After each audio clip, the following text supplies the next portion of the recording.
killing me like this will last all night. Sorry, Cal. It's not your fault. Dua Lipa.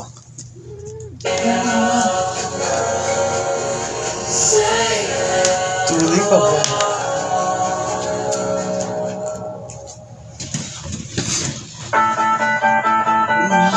Yeah, can't wait.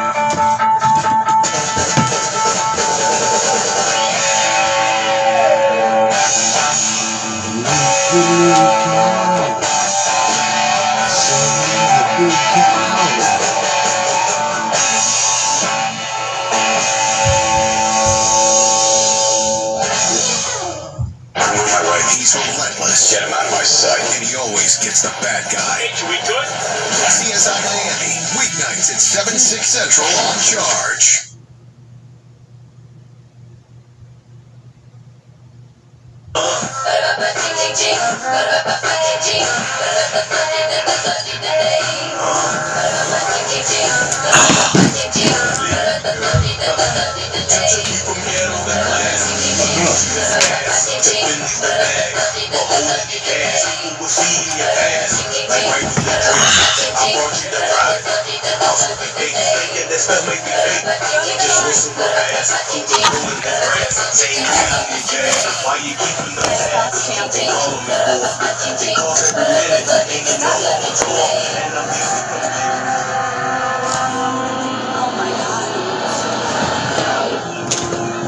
Apparently, somebody hit a bullseye.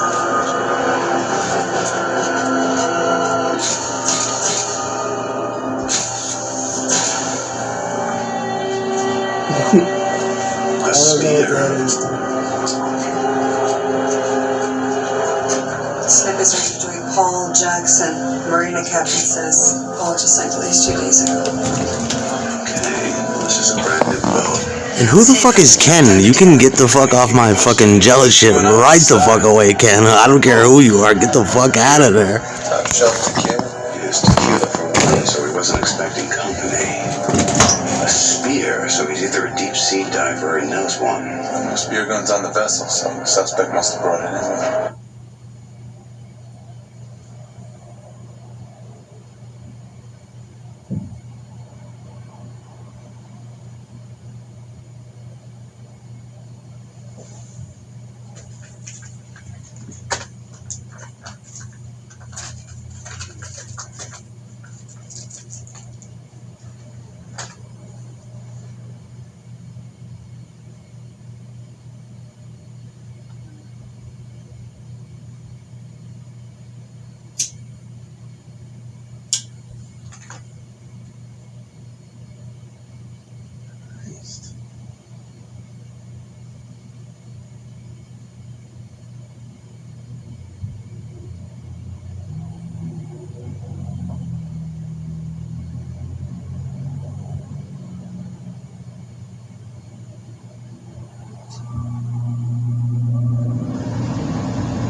In the 1990s, Seattle, Washington was plagued by hundreds of bank robberies.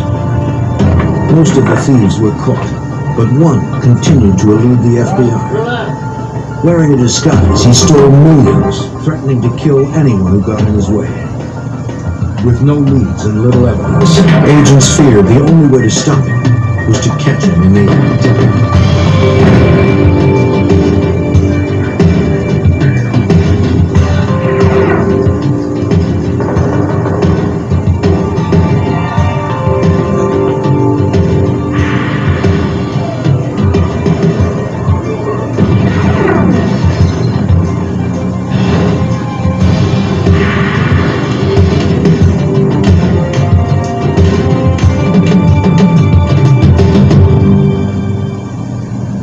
Every bank teller's worst fear is to stare down the barrel of a robber's gun. Banks use a variety of devices to discourage would-be robbers. Security cameras, silent alarms, and exploding die packs. But when an elusive bank robber targeted Seattle's banks, none of these precautions were effective. I'm Jim Kallstrom, former head of the FBI's New York office. It would take cunning, precision, and patience to capture a master of disguise. The FBI knew only as Hollywood.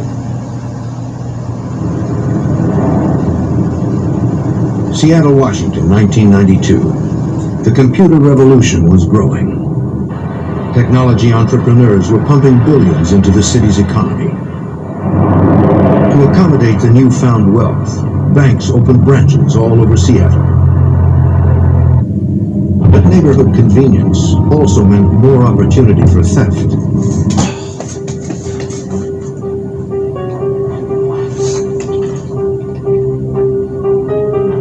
On the afternoon of June 25th, at Seafirst Bank's Madison Ranch, two masked gunmen threatened to shoot anyone who did not comply with their demands.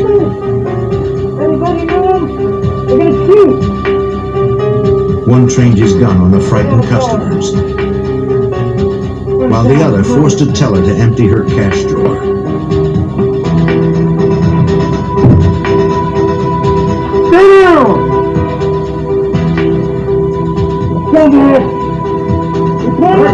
After the bag was filled, they demanded car keys from one of the customers who they had watched pull up. They warned the tellers not to hit an alarm or they would return and kill someone. The two sped away with nearly $20,000. Since the bank's deposits were insured by the federal government, the FBI was called in to assist the Seattle police.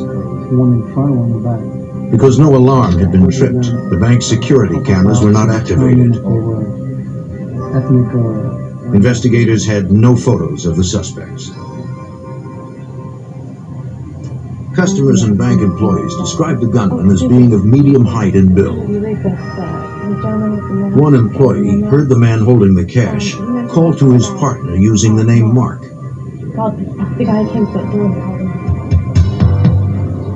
The robbers had worn gloves, so no fingerprints could be obtained. Investigators attempted to lift shoe prints from the desk where one of them had stood.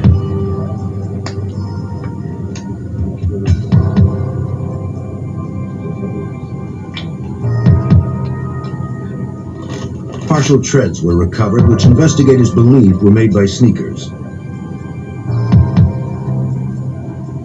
Agents recorded the license plate number of the customer's stolen car, a Cadillac sedan.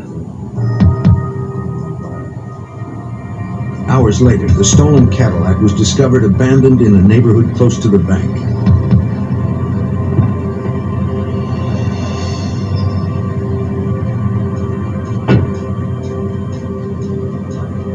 Forensic technicians would pore over the vehicle's interior, but find no fingerprints, hairs, or fibers foreign to the car. 7 weeks passed with no leads. Then, on Friday, August 14th, to date, Hollywood had grabbed over $320,000 from Seattle area banks. Authorities had recovered none of the stolen cash, and they still had no clues to his identity. As the months passed, investigators wondered if he had quit or moved on to another city.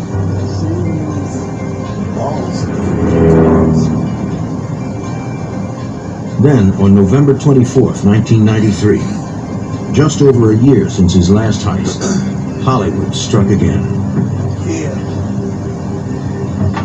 Brandishing his trademark Glock pistol, Hollywood herded the customers together.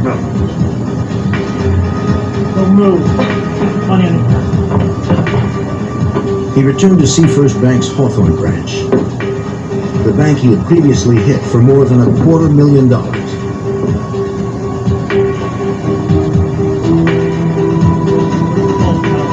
He asked for the reserve cash. Unsatisfied with the cash drawer take, he ordered a teller to let him into the vault in a back room.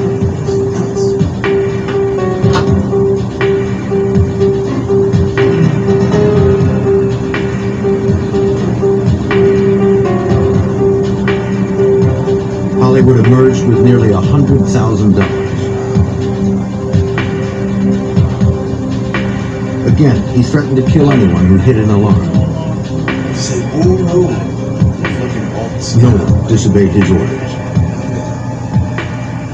When Hollywood came to the banks, he was very much in control. He was polite to a degree, but it didn't make people comfortable. They were very afraid that he would use the weapon. He brandished it. He actually pointed at a number of people during the course of the robberies.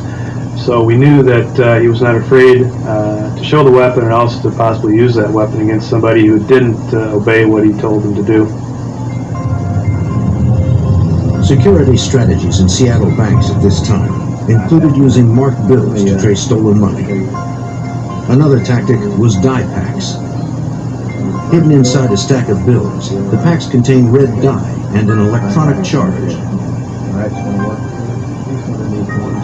The pack detonates and stains a thief when he crosses sensors at the bank's exit. Silent alarms made it possible for tellers to call the police without alerting the robbers. Video cameras monitored every corner of the bank. So far, Hollywood had somehow managed to defeat all these measures.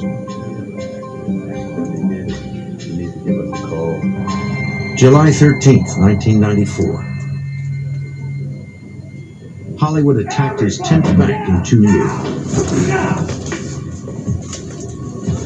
He used a stun gun to threaten bank employees. With a fucking stun gun. That is awesome. The teller risked her life pushing a silent alarm.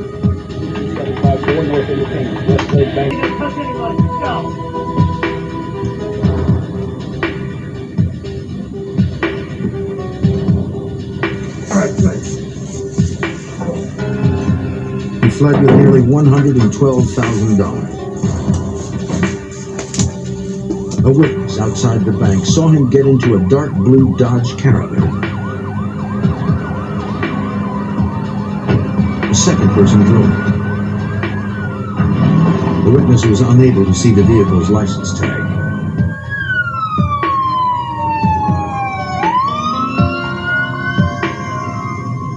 After police secured the scene, another bank employee arrived for work. Very good, thank you. He told police about an incident on the previous day. The employee noticed a man taking notes in front of the bank, standing next to a blue Dodge Caravan.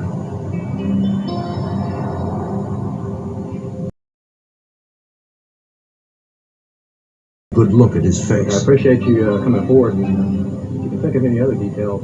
To Agent Johnson, it appeared that Hollywood studied the locations before striking. He would scout out the banks days before, get a feel for the layout, who came, who went from the bank at given times. Hollywood's planning was paying off. He'd gotten away with over $660,000. He struck most often on Wednesdays or Thursdays. The next time he appeared was 6 months later. As he filled his bag, the teller overheard a radio call from beneath his coat, urging him to exit. When he passed the bank's sensors, a dye pack exploded. For the first time, he had failed in a robbery attempt. A witness outside the bank took down the license plate number of the getaway car. Special Agent Johnson was able to trace the vehicle.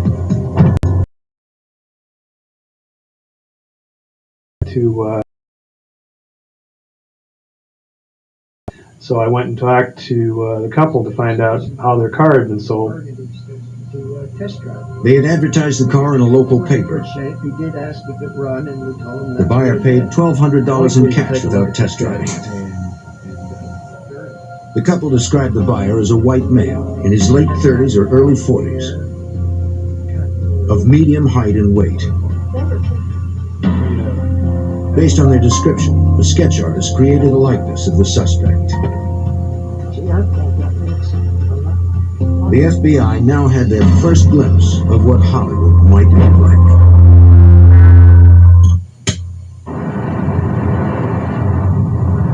By the spring of 1995, a masked Seattle gunman had robbed 12 banks of nearly $1 million and left behind few clues.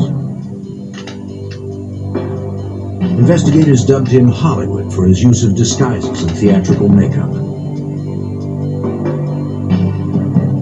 The only lead that agents had was a sketch of what they believed was the face behind the mask. Special Agent Sean Johnson looked for a pattern. If he could figure out similarities among the banks Hollywood robbed, perhaps he could predict when and where he would strike next. I went back and visited all the banks that Hollywood had hit since June of '92. What I was looking for was some commonality. How many doors were in the banks? What was the layout of the lobby? Where was the vault located? Was it downstairs, upstairs, on the main floor? What was the size of the parking lot? Was it adjacent to the bank? Was it across the street? What kind of street was this bank located on? Johnson discovered that most of the banks were in commercial districts where area businesses made their deposits. The banks also bordered residential areas. This enabled Hollywood to blend into the surrounding neighborhood without arousing suspicion. He liked three areas of the city primarily: the northeast part of town, Madison Park, which is just outside of downtown, and West Seattle. So once again, looking at the types of banks he hit, the branches themselves, and areas of the city, we came up with a pattern of likely targets. In March of 1995, 3 years after Hollywood's initial heist, the Puget Sound Violent Crimes Task Force was formed. Staffed with investigators from 5 different agencies, they had one goal in mind: to take Hollywood off the streets. Hollywood struck most often around noon, and almost always on the last 3 days of the work week. 4 of his past 5 robberies occurred in late January or early February. Agents calculated that Hollywood appeared to be going through about $20,000 a month. Detective Mike McGann joined the task force in June of 1995. McGann knew the streets and had many bank robbery collars to his credit. It was my belief that at least 95% of the people that I arrested were narcotics users. The other 5% I believed to be gamblers, thrill seekers, professionals, or people that were working out of sheer desperation. Where I'd classify Hollywood was that he was a well-trained, well-disciplined professional. McGann pored over the security camera photos of Hollywood. He noted the weapons he brandished were a 9mm Glock and a stun gun. At the time, these arms were being considered as weapons of choice among law enforcement. The detective also noticed that Hollywood indexed his trigger finger on the side of the 9mm, a technique taught to police officers. Many of the robberies occurred in the late morning, between 11 a.m. and noon, precisely the time when a shift change for the Seattle police occurred. The evidence pointed to a frightening possibility. Hollywood might be a cop. The reason I thought he was a police officer is he knew so much about how we operated, that he was probably watching us or listening to us. He just knew a lot about the policy procedures of the bank.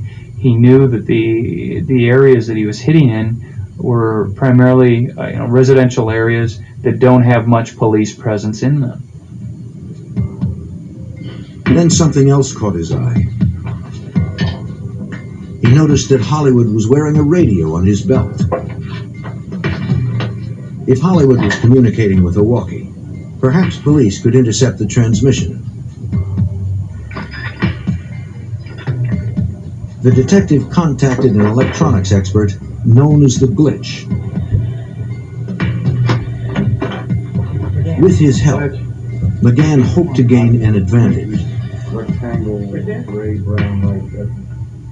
I sat down with this person and showed him the surveillance photographs of Hollywood and the two-way radio he had, and he was able to determine the frequency most common to those radios that he would work off, and it was two different frequencies. The glitch offered to rig up a scanner in McGann's unmarked car.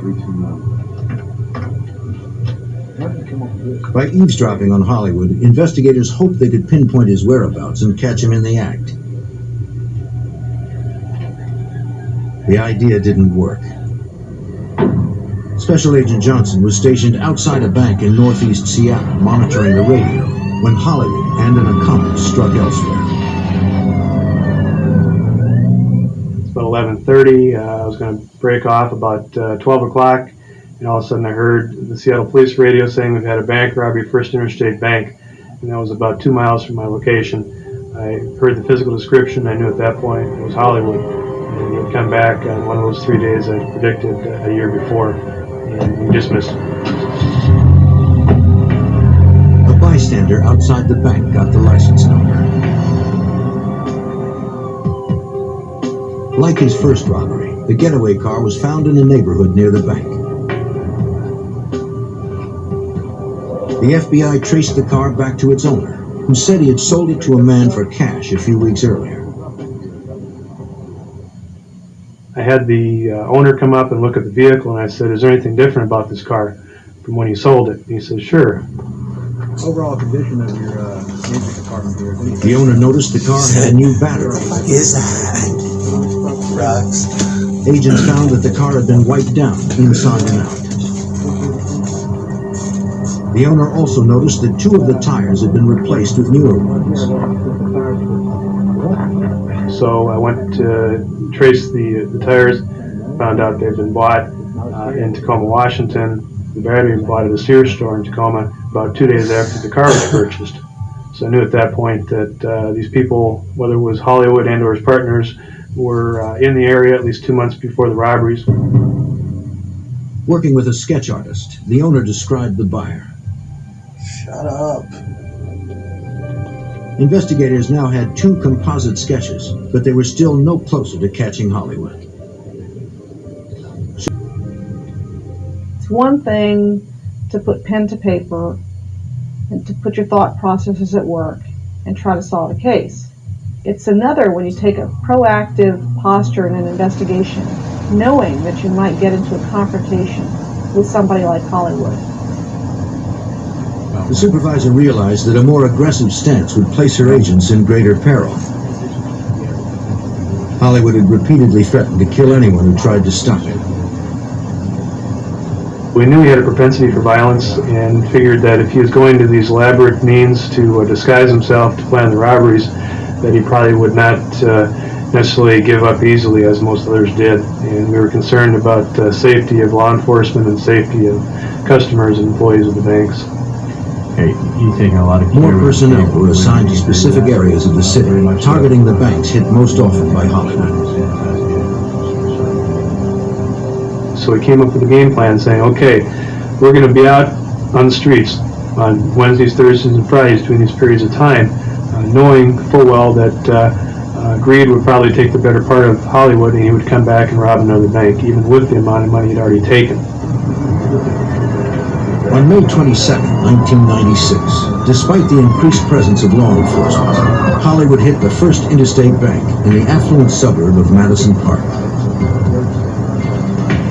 It was his 14th known robbery. To generate leads, agents reached out to the community. We increased the reward to $50,000 that we were offering in the community for tips. We didn't want to have the media work against us. Now, we didn't want to glamorize Hollywood and cause copycat bank robbers to go out and rob banks. But we also felt that we needed the public. Agents saturated Madison Park with hundreds of wanted flyers. Perhaps heightened public awareness could also help eliminate that neighborhood as a potential target. Then, law enforcement could increase manpower in the remaining neighborhoods. The campaign yielded nothing. Hollywood had not surfaced in months. They consulted a police profiler to learn how Hollywood might react if and when he was cornered. Could be someone who was familiar or someone who was taken out. Based on his broad knowledge of violent criminal behavior, the profiler told him that Hollywood would not go quietly. And it was very important for us to hear him say, this guy is going to resist arrest. This guy will not want to go into custody. This guy will fight you. This guy is dangerous. Authorities could only guess when and where Hollywood would strike next, and if his gun would remain silent. For almost 4 years, Hollywood had threatened to shoot anyone who got in his way. Agents were convinced that if he was challenged, the masked gunman would shoot to kill. By 1996, a masked gunman known only as Hollywood had robbed 14 Seattle banks. Trip off any alarms. He threatened to kill dozens of people for his take of $1.2 million over 4 years. Though Hollywood had not fired his weapon, agents believed that if confronted, he would kill. Supervisory Special Agent Ellen Glasser showed the task force a videotape of what could happen if they were not prepared. We have been using for training in the FBI a video of the tragic firefight that took place in 1986 in Miami, where we lost 2 of our agents and several other agents were wounded. What they were doing that day is they were on a surveillance for 2 dangerous bank robbery suspects. So there were some obvious parallels to what we were doing. On April 11th, 1986, the FBI confronted 2 armed bank robbers in Miami. The shootout erupted. The gunmen advanced while the agents were reloading their revolvers, killing 2 of them and seriously wounding 5 others. That Miami shootout was a reminder of how high the stakes were. We can't always be 100% prepared, but we should be thinking. Have a plan. All right, come on. Set. To avoid repeating the tragedy that occurred in Miami, Glasser developed more uniform procedures between the various agencies. The Seattle SWAT team trained alongside Special Agent Johnson. We did extensive training with them, firearms training, felony car stops, how to take people out of cars, different situations and how we would respond to a bank robbery that Hollywood had committed. And that was all done under Ellen Glasser's supervision. And her number 1 concern, of course, was the safety of all the people involved. Yeah. Detective McGann knew they needed to make sure all personnel were on the same page. It also gave us a chance to test our communications because the FBI doesn't work off police communications, they have their own. So what we had to do is get everybody on board on the same radio frequency. To prevent the danger of friendly fire, all personnel were required to wear clothing with emblazoned logos. It looked really good otherwise, but you had your head up just a little too long. As Thanksgiving approached, Glasser believed they were as prepared as they could be. Well, that Wednesday, that day before Thanksgiving in 1996, it started out just like any other day. I went to work thinking I was going to catch up on some of my overdue paperwork, thinking that I was looking forward to the holiday the next day, having a day off, the banks would be closed, and thinking that people needed a rest because they had been working so hard. Agent Glasser, Detective McGann, and Detective Pete Erickson were the last ones in the office when an alert tone came over the radio at 5:41. And upon hearing that, I knew that it was Hollywood that had hit. And I'm looking around the office thinking, well, Pete's here. And I looked at him and said, do you want to go? He goes, oh yeah, let's go. And Ellen saw me run down the hall and she's yelling, Mike, what's going on? I said, Hollywood hit, do you want to go? She goes, yes. Multiple suspects had robbed a bank in Lake City, the Seattle suburb just minutes from task force headquarters. As soon as we got into Mike's car, I could hear the Seattle police radio traffic. And I remember hearing the references to the makeup. And it was really those references to the pancake makeup that made it resonate in my head that this was it. This was it. They got another call. A witness had seen a vehicle exit the bank's parking lot in an erratic manner. A vehicle matching the description had been spotted.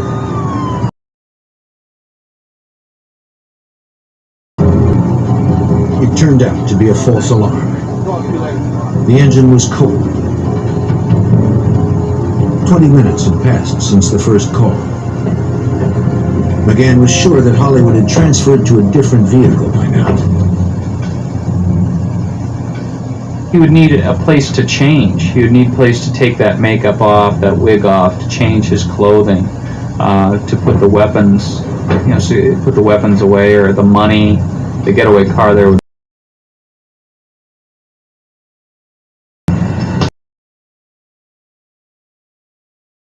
Area near the bank. From past robberies, McGann and Agent Glasser knew this was where he would most likely change vehicles. Some units were responding to one location, and Mike was saying, that's not him, that's not him. He'd patrolled in these streets, he'd grown up in Seattle, he knew every nook and cranny of the town in that area. After several minutes of crisscrossing the main roads, they pulled up behind a white van.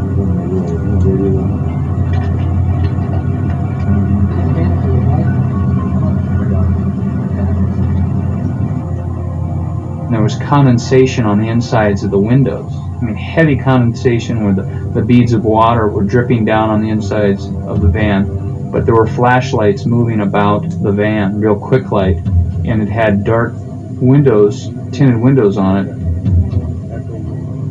McGann had a strong suspicion it was Hollywood.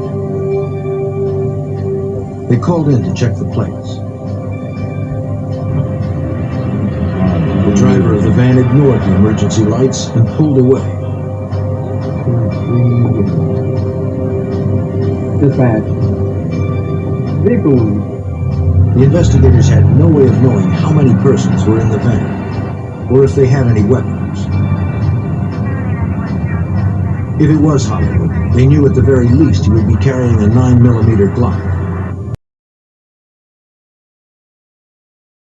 By this time, I knew he knew we were behind him. He could see me. He just knew we were there. And he drove northbound and slowly came to a stop. They prepared to approach the idling van. Good! When I got out, all I saw was this person holding the rifle at port arms and stepped out from the side and took aim at me with that rifle. And right then I feared that I was going to be shot and killed. The rifle jammed. McGann fired into the rear of the van. The chase had turned into a firefight. On the night before Thanksgiving 1996, 3 investigators had just fired at a fleeing van after its driver had attempted to shoot them with a rifle. They believed the van held a man known only as Hollywood, an elusive bank robber.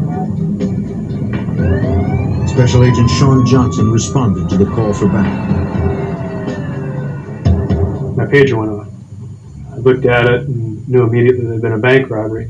I called the office and was told that Hollywood, based on the description that they had gotten, Hollywood had just robbed a bank, Seafirst Bank, Lake City branch in the north part of town.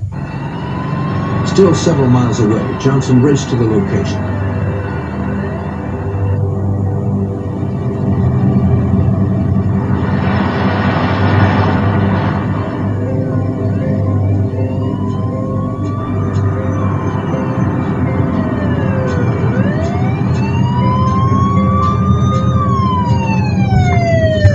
As the van came to another stop, backup arrived.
Special Agent Glasser felt it was a miracle the three of them had survived unharmed.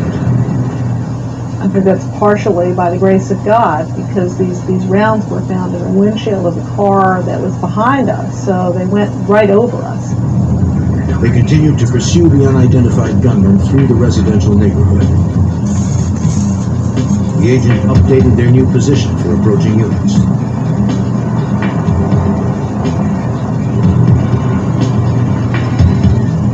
They followed the van until it disappeared around a turn.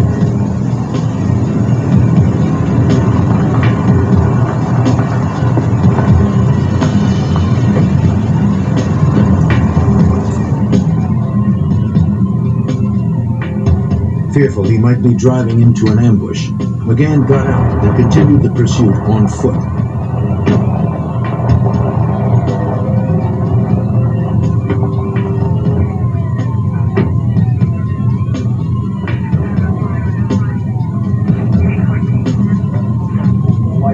Detective McGann told a canine officer to cover the right side while he moved up on the left.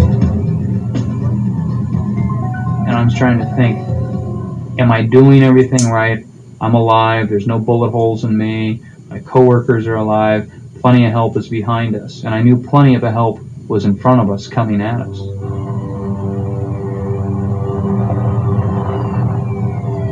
Up ahead they could see the lights from an approaching Seattle police cruiser.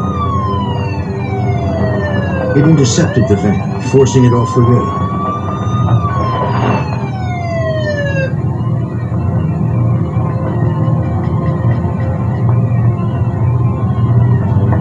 The van had come to rest in the front yard of a house. Investigators still had no idea how many were in the vehicle. Right. Out of the van! Keep your hands on the gazelle! Right. doors burst open, but no one came out.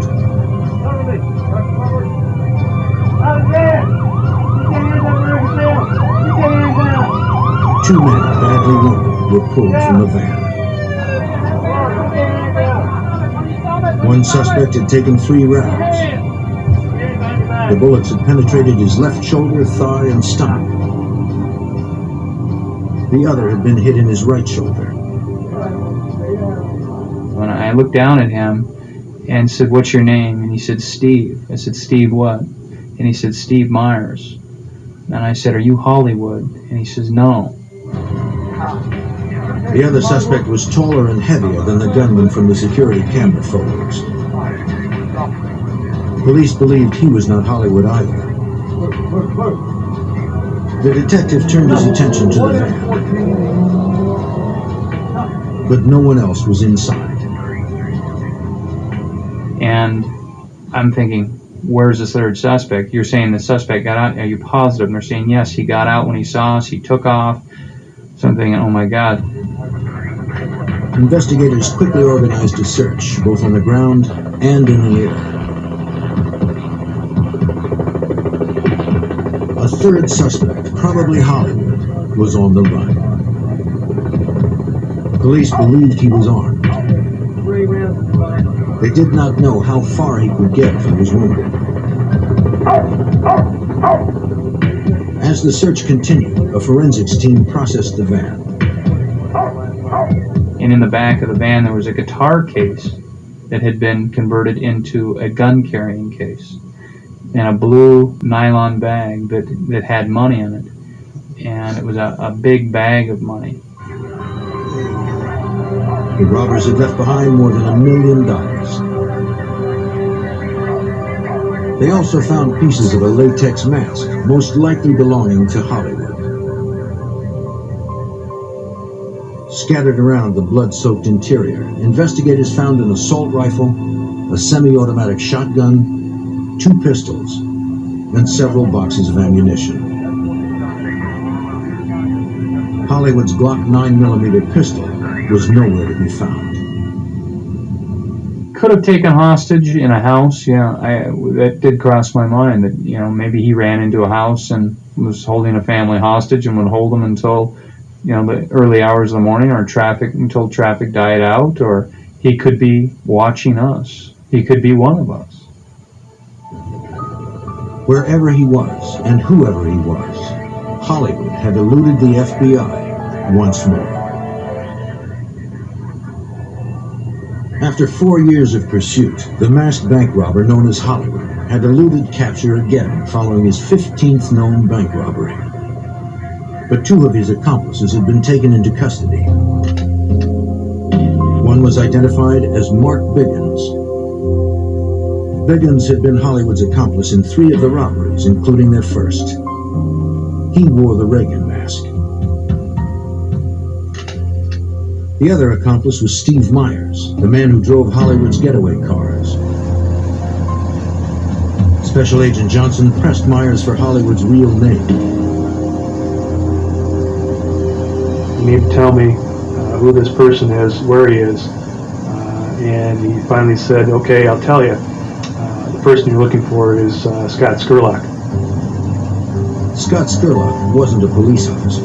He was a local actor. Agents moved in on his 20-acre ranch in Olympia, Washington, an hour south of Seattle.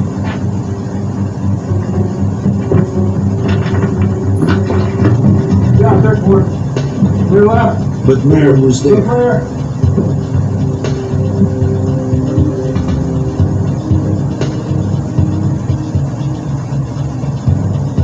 Investigators found a semi-automatic 9mm Glock. Okay.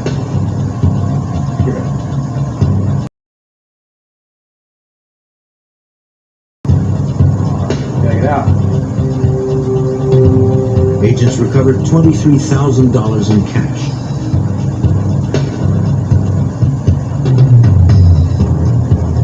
The searchers also found a dozen pairs of canvas athletic shoes. The same kind that Hollywood was reported to have worn in several robberies.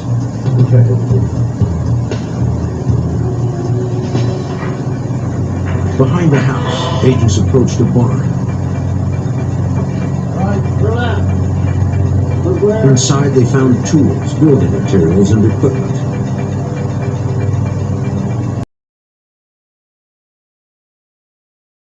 Noticed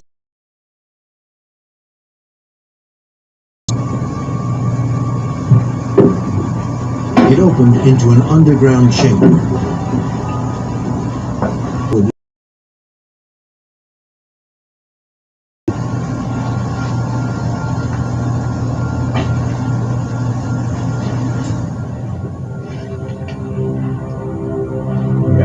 Skurlock wasn't there. But behind a curtain, they discovered a second room.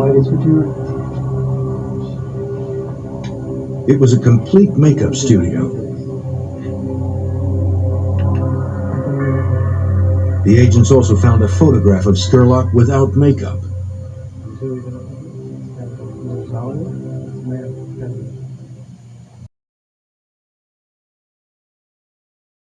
Came across a large treehouse. It sat about 60 feet up into the trees. It was built on 7 cedar trees. It consisted of 3 stories. It had numerous ramps that extended out from the treehouse. It was something to behold. Agents searched the treehouse. They found no sign of Skurlock. Police were still patrolling the neighborhood where the shootout had occurred the night before. Searchers had combed the area, but found no trace of the fugitive. Then a report came in that a man had spotted someone hiding in a camper behind his mother's house. Man in a trailer. Police responded and approached the camper. Sir, police officer, man in a trailer. They identified themselves, but received no response. An officer emptied a can of pepper spray into the window.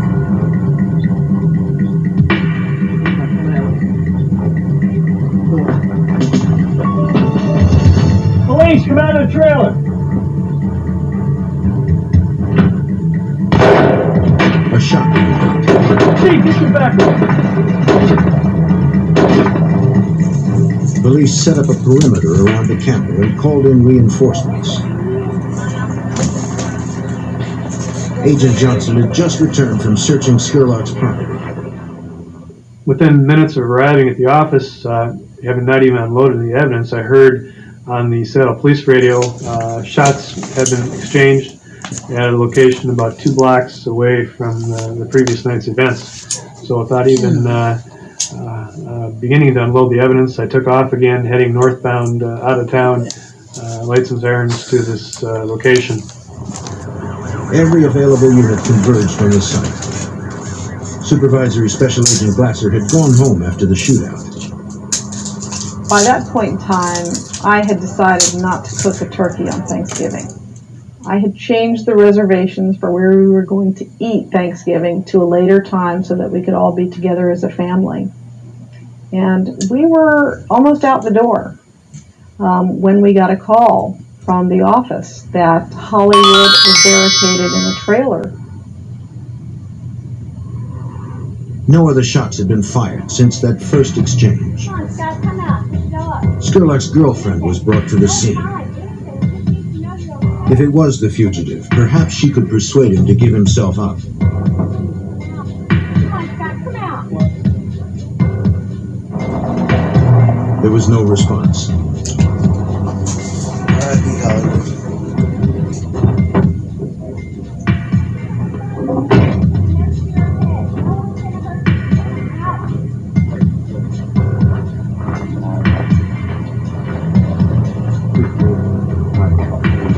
Nobody knew for sure who was in the camper.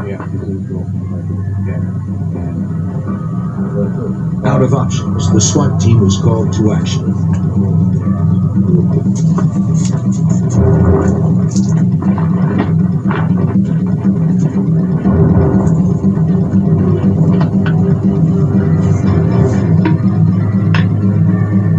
Hoping to flush out the suspect, they fired 2 rounds of tear gas into his refuge. They heard nothing.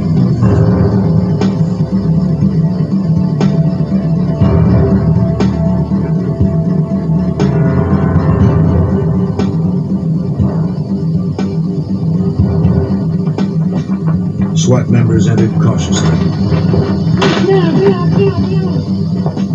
And the initial radio communication from the SWAT team said there's lots of blood, but we see no body. My first reaction to that was, is this guy a ghost or what? How can there be no body? And then just seconds later they say, we've got a body. He's seen lying lifeless on the floor. A gun near his head.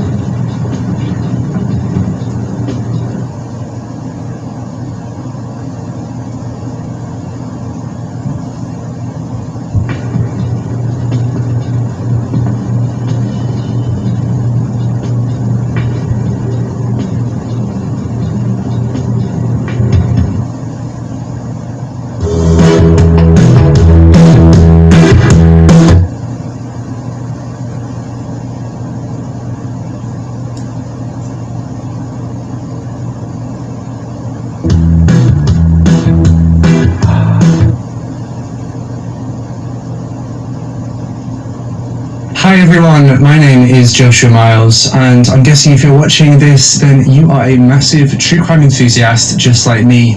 For those of you who are in the required extraordinary efforts to solve, the FBI knew the smallest detail could make or break the case.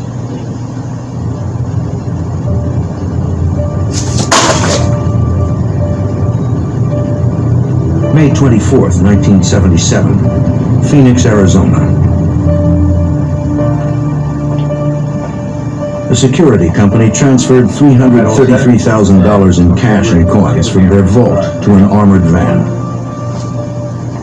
2 courier guards prepared for another day distributing cash to Arizona banks. Y'all about ready to go? We got a problem with this door. I think you want to take a look at it. One guard discovered a problem with the van's side door latch. They would report to the company maintenance garage before they set out. This delay put Cecil Newpark and Russell Dempsey an hour behind schedule.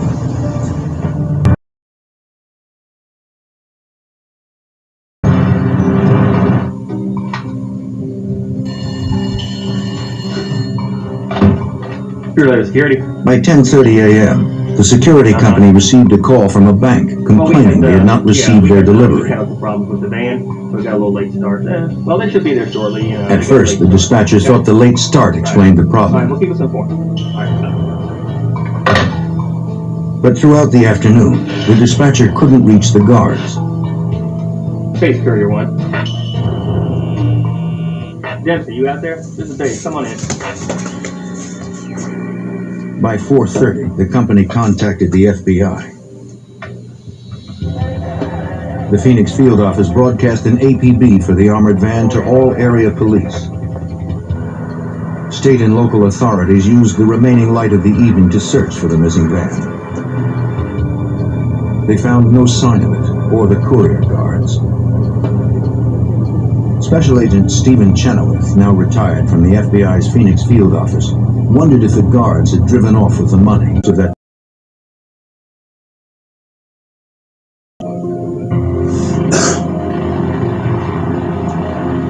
the next day, Arizona Department of Public Safety helicopters retraced the guards' scheduled route. They flew up Interstate 17, north toward Flagstaff, checking all exits. Pilots spotted the van 50 miles north of Phoenix. It had been abandoned a quarter-mile off the interstate, in a remote area near the town of Bumblebee.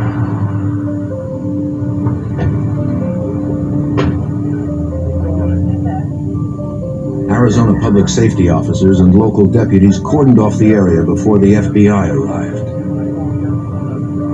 Agents approached the van cautiously. They did not want to disturb the footprints tracked around the vehicle. The armored van's doors were locked. From the outside, there was little to indicate what had occurred. There didn't appear to be a struggle on the inside, but we had to actually get inside the vehicle before we could really conduct a thorough investigation or examination of the van. And it wasn't until later on that morning that they had brought a spare set of keys out and we effected entry into the van.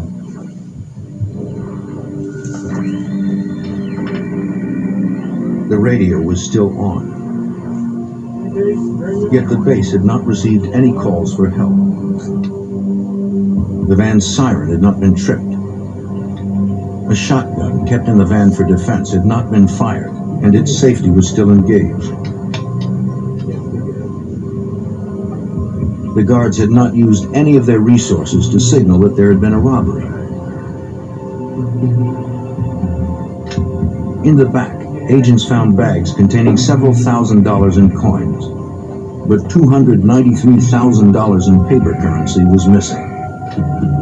Blood spatter on the carpet and money bags indicated someone had been injured, but agents didn't know who.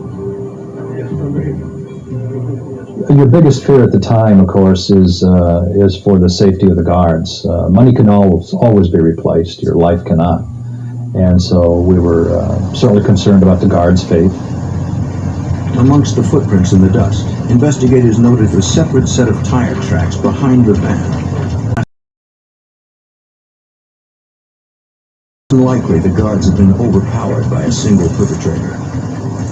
The location of the van, the condition of the van, and everything that we found at the scene just told us that this was a crime that had been well planned and probably had been committed by more than one person.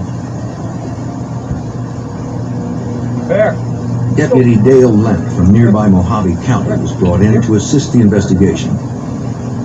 A narcotics officer trained in ground print identification, Lent could reconstruct crimes from foot and vehicle prints. He was one of only 2 trackers qualified to testify in Arizona court. The first concern was to check the area to see if the guards had been taken somewhere away from the van and something had happened to it. So the first thing I did was do a 360 around the scene, which included checking the road further up. The guards were nowhere to be found.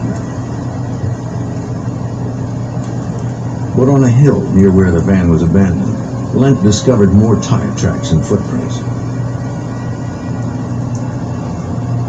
From this position, there was an unobstructed view of the interstate that the guards traveled. Concluded that at least one other vehicle and 2 perpetrators had been involved. The vehicle had come down, backed up near the van, picked up something up, whether it be the 2 guards or whether it be the money.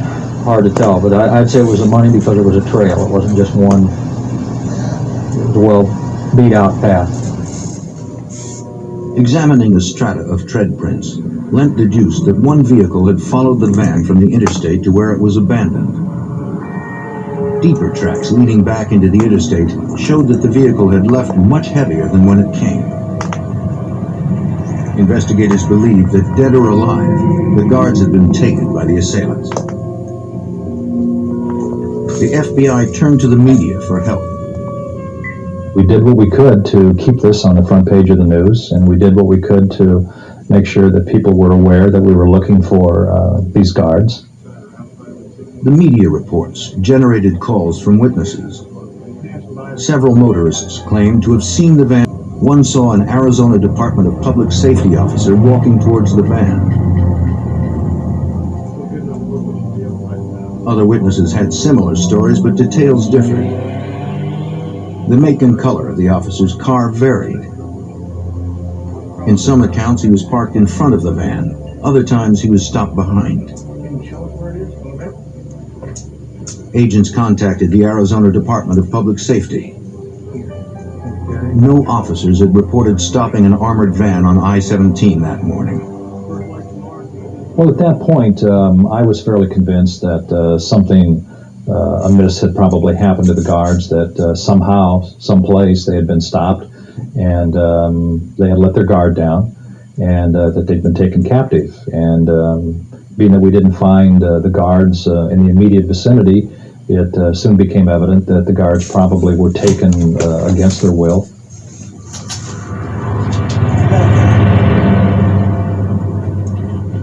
The FBI and Deputy Lent searched Interstate 17 for the spot witnesses had described.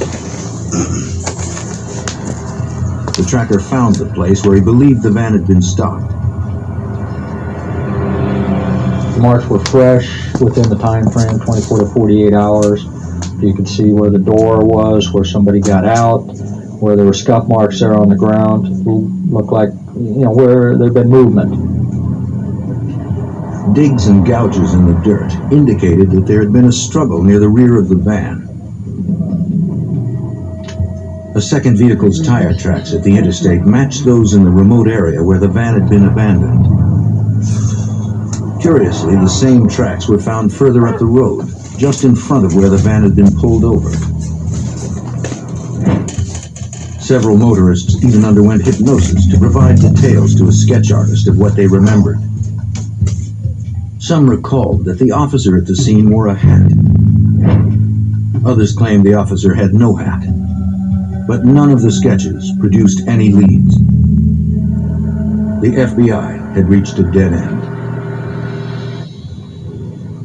Then, on the morning of June 16, 1977, 300 miles northwest of where the van had been abandoned, two men made a gruesome discovery while fishing at Lake Mead. The men discovered a body floating in Debbie's Cove.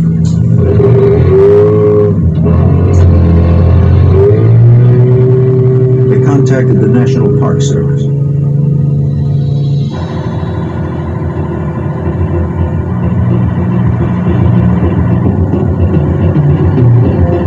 Investigators sped to the cove where the body had been spotted.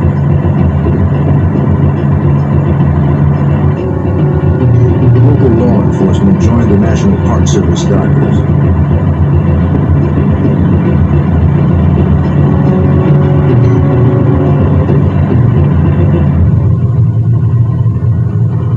They pulled close to the corpse. The body was fully clothed.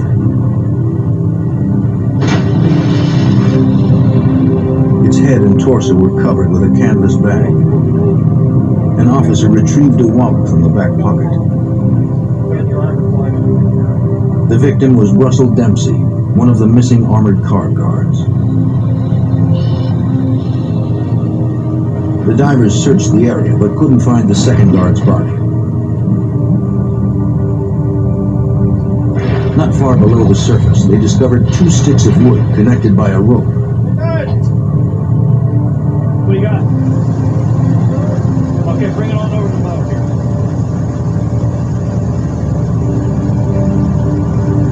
To investigators, it appeared to be a garrote used to strangle someone. The robbery was now a murder investigation.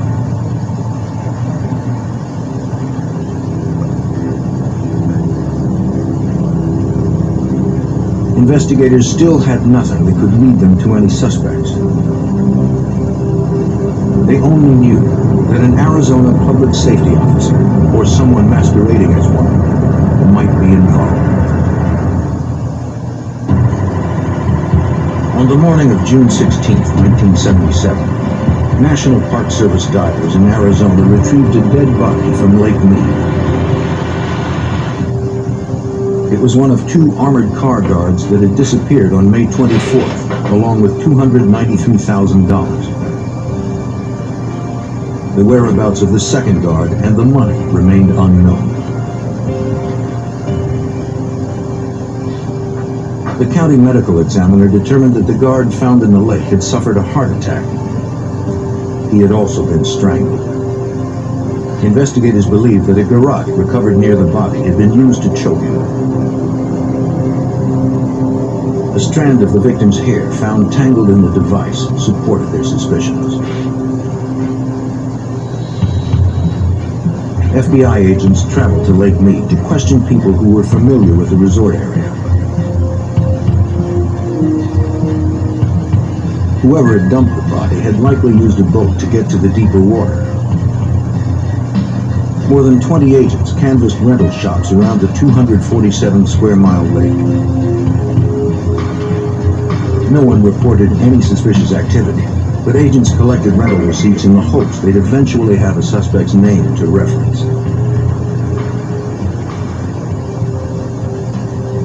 Special Agent Laird Easthand, now retired from the FBI's Kingman Resident Agency, joined the case.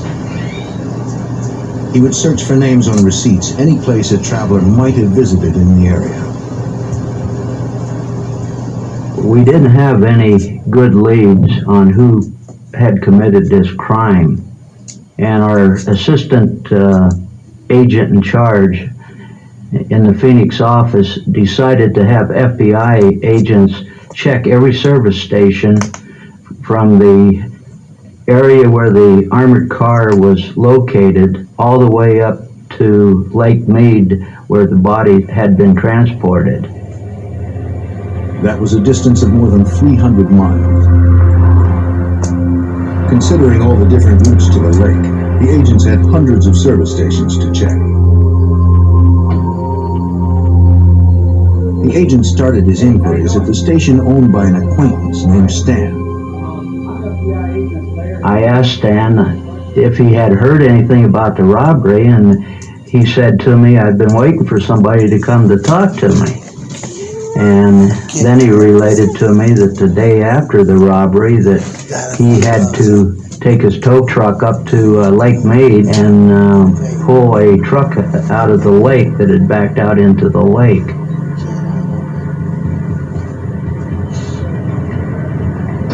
On May 25th, Stan had received a call from two men whose truck was stuck at Benelli Landing on the lake. The men explained they'd gotten drunk while fishing and backed their truck too close to the water.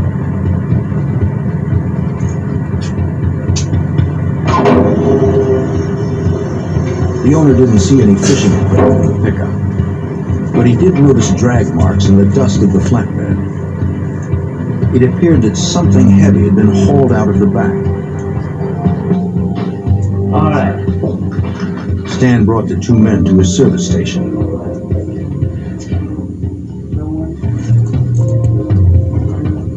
He wrote a receipt and asked for a signature.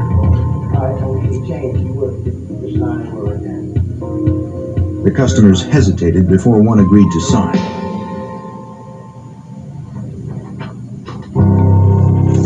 The name he used was Mike Poland. The station owner believed he'd be able to identify the men if he saw them again. It was the break investigators had been hoping for. The ease by which he found it surprised Special Agent Easthand.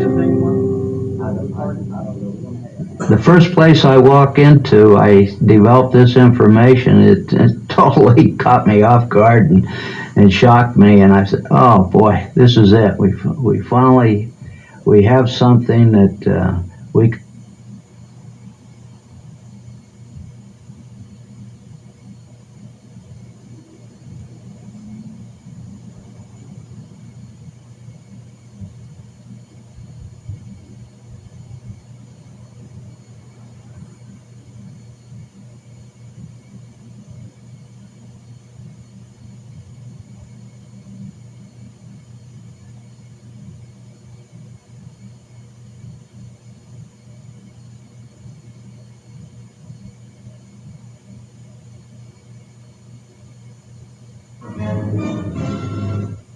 He's not going to heaven. I know for sure that this man is not going to heaven.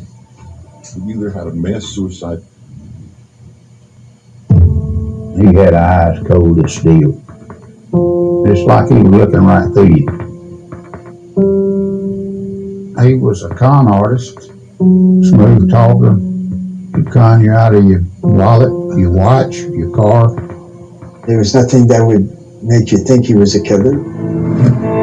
He wanted to be a famous mass murderer.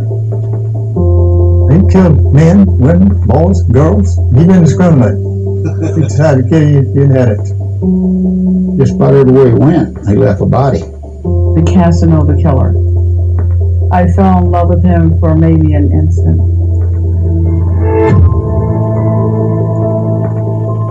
He didn't want to admit that he was gay, and he killed them. He killed 33 or 35 people. We were able to document 18.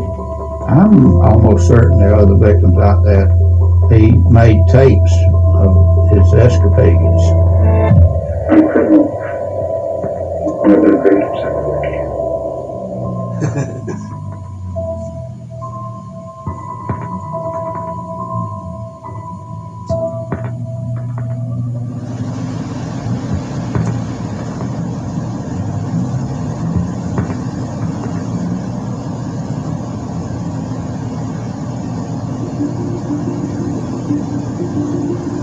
The year was 1974. Richard Nixon became the first U.S. president forced to resign.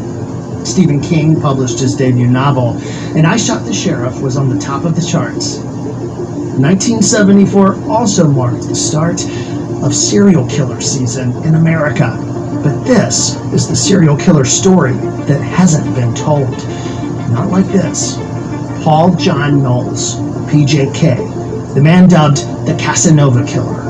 Some describe him as charming, attractive, and intelligent, for sure.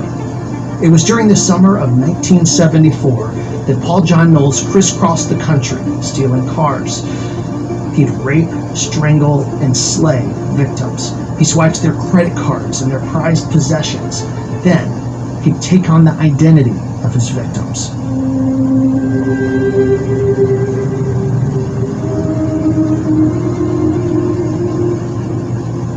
I worked for people who paid and were professional criminals.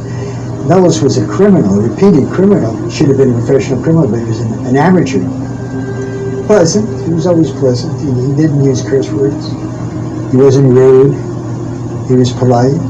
He was sort of passive to some extent. And there was nothing that would make you think he was a killer. When I first met him as a burglar, he was just a loser. Guy that can't stay out of jail. Paul John Knowles wanted infamy, but notoriety never followed. PJK failed.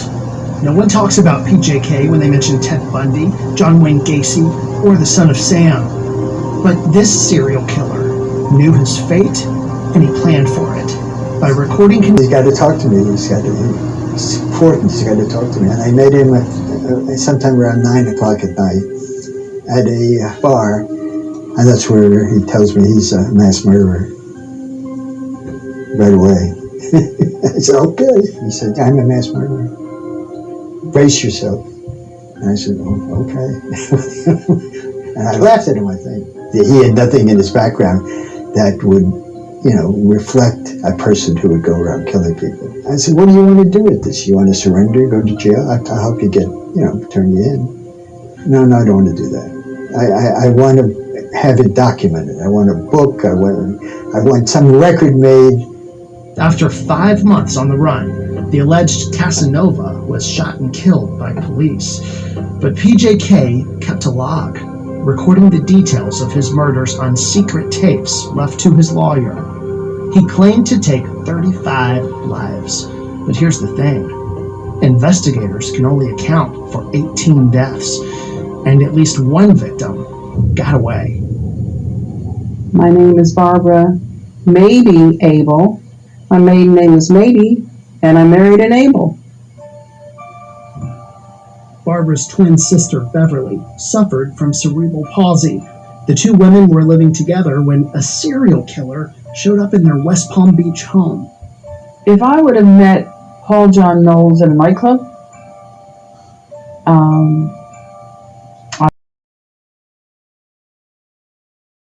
very good looking. For an instant, I thought it was my ex-husband. I only marry good looking guys. And here I am in the same house that the kidnapping happened. So in 1974, on November the 14th, the day I'm never going to forget as long as I live, I knew something was wrong. And he said, don't turn around or I'll shoot you. And of course, I decided I'd turn around. And I couldn't believe what I did next. Walked him all the way through the house, this little cute house, and something made me go into the bedroom where Beverly was. She was tied up and with a sheet, and she had a gag over her face, and blood was coming out of the gag. I'm sorry. This maniac's in the bedroom with me, and he just finished tying up my son in the other bedroom, and I said, get the gag from out of her mouth. My God, she's got cerebral palsy, she's handicapped. What did you do to my sister? I said, did you rape her? And he says, I didn't do anything, I didn't hurt her. And I said, if you raped her, I said, I'm going to kill you. I said, that's my sister. And I knelt down beside the bed and talked to her, and I said, we're okay. I said, I'll give him the money and the keys to the car, and then he can go, okay? So she just nodded her head yes, and I kissed her.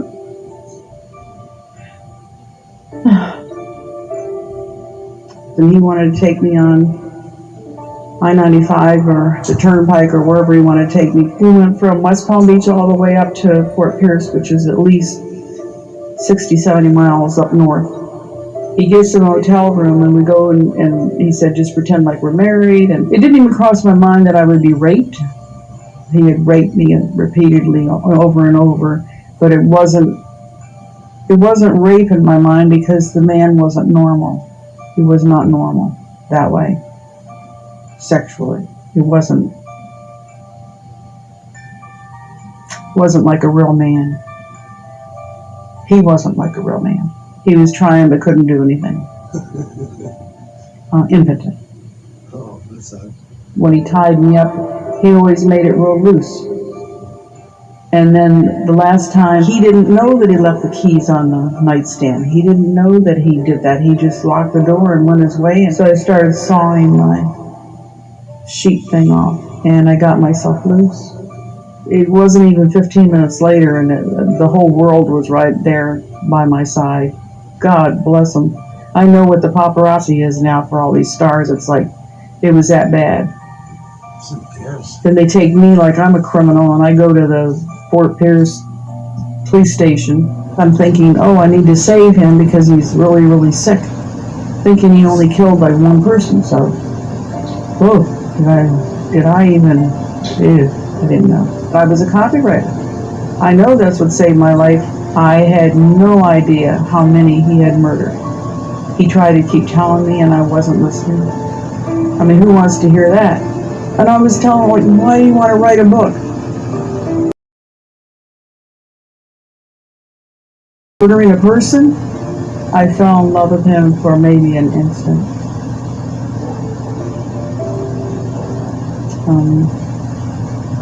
I did whatever I had to do.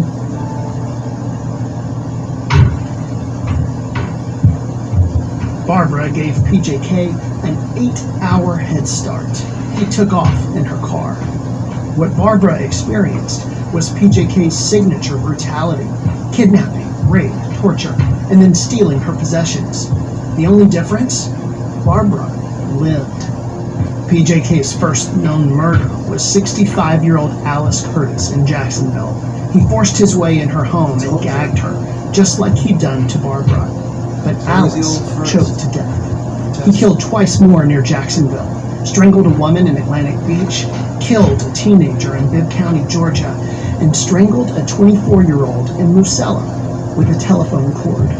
One of his most merciless acts of rage happened in Milledgeville, Georgia. A father and daughter in an absolute nightmare. With a lot of murders, but that was the bloodiest crime scene I'd ever seen. I can still see the blood. I can see it in the bed. I can see him with all his stab wounds. And I was asking the coroner when we were at the funeral home doing the autopsy, what were all those marks? Come to find out he had stabbed him so many times that he broke the tips off the scissors. And those were the stab marks where the tips were broken on the scissors. He was stabbed so many times, he bled through the mattress. He strangled the daughter, and I believe they said that he tried to have sex with the body after she was killed.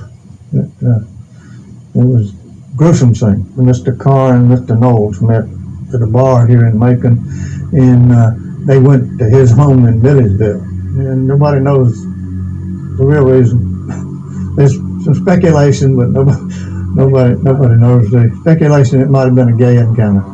But he didn't want to admit that he was gay. So he killed him.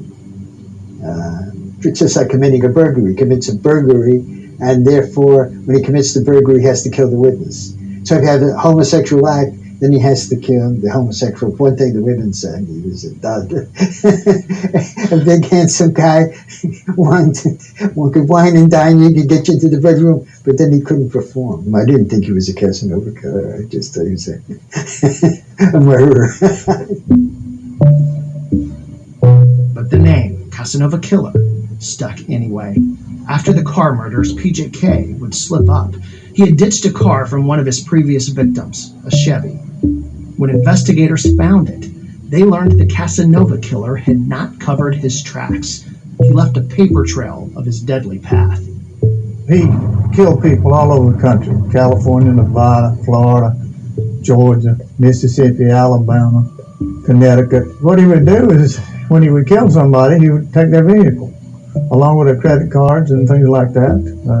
He would use their credit cards for a while, and then he'd kill somebody else and get their credit cards, their car. It was mid-November when a state trooper pulled Knowles over. Not wasting any time, Knowles took the trooper hostage. He flagged down another driver, James Meyer, and then he took off with both men, using Meyer's Ford as a getaway car. This was the beginning of the end for PJK. They stop at a gas station, and Knowles gets out, and the police officer, Campbell, and the other victim are sitting in the car. They don't do anything. It's a four-door sedan. They don't make any effort. They make no effort to get out there. It's called for help.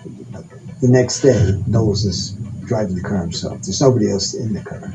A police officer spots the car. They set up a roadblock. When they try to stop him, Knowles smashes into the roadblock. But he's able to get out of the car, and he runs into the woods. And Knowles says, I give up. So I'm too tired to fight. He gives up. He's bleeding. He's upset. He's injured. He's got a scratch on his leg, and his face is cut, and he's beat. So the murderer gives up. Police had their mass murderer, but not his final victims. Still missing, Trooper Campbell and James Meyer. PJK wasn't talking, but he recorded confessions. Now, only one man controlled PJK's diary, and that man, attorney Sheldon Yavitz, was keeping those tapes locked away. He made tape recordings of his killings, and the reason it was given that he did that is that he wanted to be the most famous mass murderer in history, and he wanted to have a recorded device of it. Apparently, he described in great detail how he killed different people. Mr. Yavitz was refusing to turn over the tapes because he said it was attorney-client privilege. And they said, well, you got to tell us where he is. You got to know where the bodies are. I said, I can't tell you. So they're very upset about that. They assumed they were dead already. There was no issue in anybody's mind that they were alive. But we don't want them out there decaying in the woods. I said, I don't represent the dead. My wife said, understands that. I said, I don't represent the dead. They were very upset about that. And they bring me before the judge and they say, we want the tape. And I said, I can't produce the tape. So they threw me in jail. I said, I was in contempt of court. My wife had gone up with me to Georgia, and she's in jail. She invokes the Fifth Amendment against self-incrimination, but she didn't know any. And now she's in jail. And with your wife in jail, it's a real hassle. I mean, she wasn't very happy. She was pretty upset. So under those circumstances, I said, and I looked at it this way: if I'm turning over a tape to free my wife, then they can't complain that I've done anything. They're extorting me. It turns out, investigators didn't need those tapes to find more victims. A hunter stumbled upon PJK's last conquest, and it was horrific.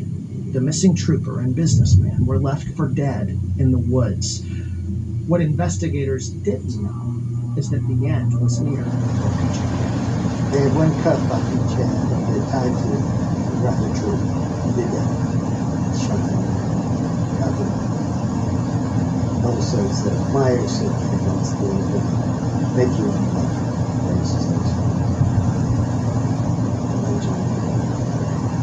Actually captured everywhere he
went. They had a driver, law enforcement riding shotgun.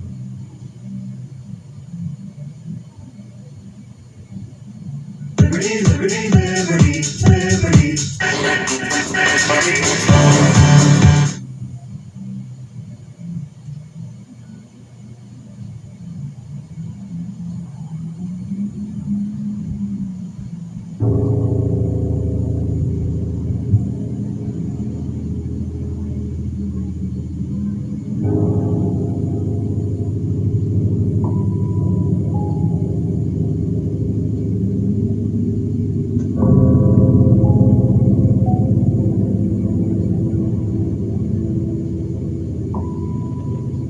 Lake Herman Road was just a sleepy little road, 2-lane road.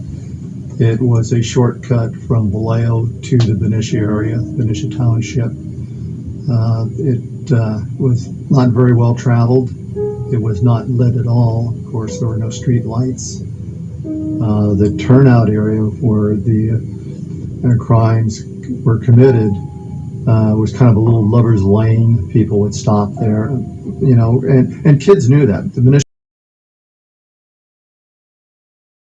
The Vallejo High School kids all knew that that transaction was there, I mean, back and forth on that road, but you did not have a whole lot of traffic. If there was any traffic in the evening, it was teenagers or somebody just getting off work late and coming back over to Benicia.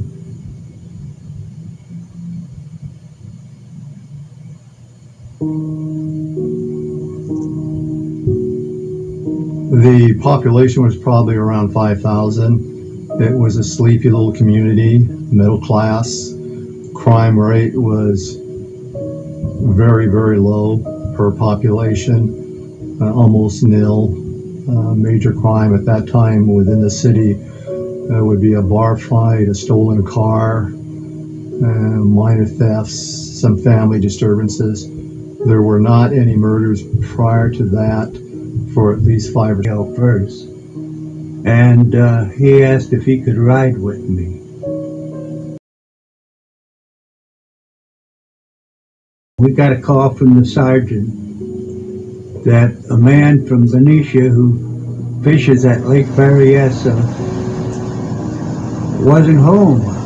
And that was around 7 o'clock, 8 o'clock.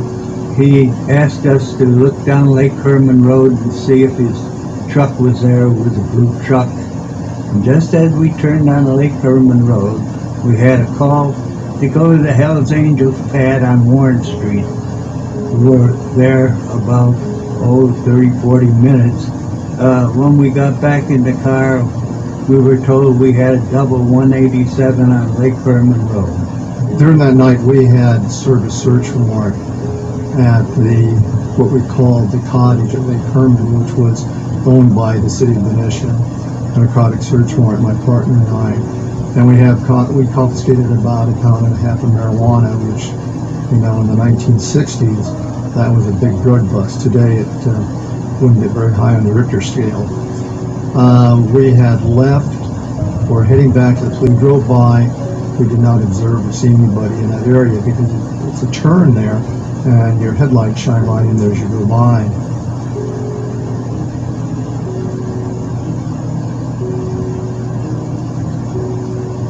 As pulling into the lot in the police department, we heard the Benicia Police Department dispatcher put out a call of possible shooting and victims on Lake Herman Road and described the location. My partner and I turned around at that time and responded to the call. When we got there, there was already a marked police unit from Benicia, and one of our police sergeants was on scene at that time. The car was heading east near a place where they had a pumping station or something down below. Because I remember we used to see the fellow check it out every night. It was a Rambler, a two-tone Rambler. We first saw the first victim, the male, who was lying outside of the passenger door of the vehicle. It appeared that he had a gunshot wound above the left ear. He appeared, or was actually breathing. It was a fairly cold night. It was late on a December night, and you could actually see his breath. I think that was just because his respiratory system was still intact to some extent. His brain hadn't actually shut down yet, which shut him down. We never had too many murders. We solved them all, but there was just a few. But this one, and there was a gal who lived in woman who lived in a house about a mile up, going towards Vallejo, and she saw the Benicia Police Department. She told them about it, and they were there first on the scene. Of course, the sheriff's office was called because it is their jurisdiction, and Solano County Sheriff's Office responded and actually handled the investigation. We stood around to assist their deputies and keep the press and other people away as they worked the crime scene. We contacted the office, told them to have Sergeant Wes Lundblad come. He was in charge. I was a patrolman at that time. The boy was an Eagle Scout. The girl was on her first date, and there's no record of any misbehavior on either one of them. Why did this happen? It was a senseless murder, I believe. He told me, he says, follow the ambulance down and see if you can get any information, you know. That's where I found out about the ring. I noticed he had it like this, holding it like that, holding it like somebody was trying to take it from him. And the nurse, she said he died before he came in the hospital. Looked to the rear of the vehicle and saw a female victim, approximately 29 to 30 feet, face down, and had been shot multiple times. She was shot full of holes. I forget how many. We got several shells from her where she was shot in the back. The female victim had bled out, and it was obvious without even taking a pulse, which I did do. She was expired at the scene. I mean, she just completely, there was a lot of blood, and she completely just bled out, it appeared. Where the female victim was laying, there was expended casings from a .22, and there was also casings, I believe, on the right side of the vehicle. There was one round that was fired through the right rear window, and we tried to figure out, was that a warning shot to get the victims out of the car? But I don't think that was ever decided, although that round did not, to the best of my recollection, did not hit the male victim, that it went into the headliner of the vehicle. Possibly they were ordered out of the car by the responsible, and the boy was shot right at the side of the car, and the girl apparently tried to run, and she was shot and found 28 feet further on. There was one bullet hole that penetrated one of the windows of the car. Was this a stray bullet, or was this one of the bullets that hit the victim and went on through? This could be a stray bullet or a warning bullet of some sort that we can't connect it with the bodies, but it's the same type of shell.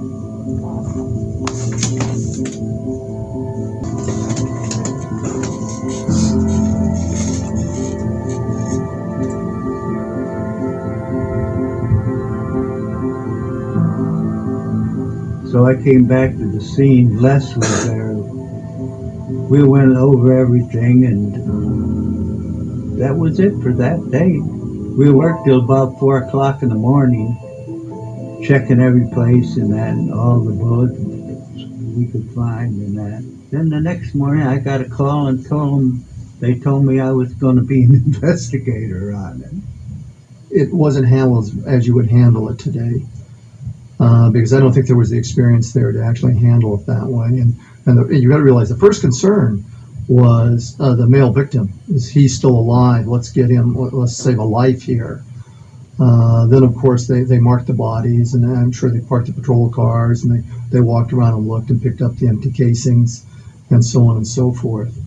But under today's circumstances, because of the technology we have today that we didn't have then, they would have worked. You would have looked for follic hairs, any hair. I mean, it would have been a lot more in depth, just because they have the technology that today that they did not have in those days.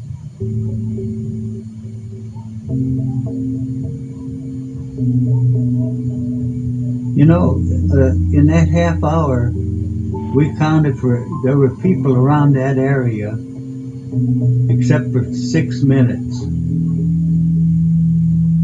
And during that 6 minutes, that's when it all happened. We felt that we were probably only minutes from the actual crime scene when it happened. And again, the best of my recollection, we did not pass any other vehicle or traffic. And I'm pretty sure of that because that was one of the things that we told the sheriff's office. We did not see any other vehicles coming our way. Now, we take a bit of a shortcut, so what could have happened is that depending where a vehicle turned onto Lake Herman Road, if it came from behind us from Vallejo, we would not have seen them. Our feeling at that time is that the person came, or persons came from the Vallejo area and did not come from the Benicia area. Once the Blue Rock Springs, the Vallejo case that occurred, I think that it really set into the residents of Benicia at least, and Vallejo also, that we've got some kind of a crazed, and that's the term they were using at that time, crazed killer out there. People couldn't figure out what is he or she doing, what is this all about, what's the motive. And, you know, most homicides, in my experience, you know, if you can find the motive, you're going to find the responsible. And I think, you know, I've been out of law enforcement for a few years, but I think that the FBI statistics are still somewhere in the high 80s, that most victims know their assailant. But when you have a random killing or killings without a motive, without any method of operation, and the method of operation were different between the two, theoretically, except it was a couple, it really starts to set in and really panic, and then you start thinking of, you know, and again, what they were talking about is a crazed killer, a madman, or mad person.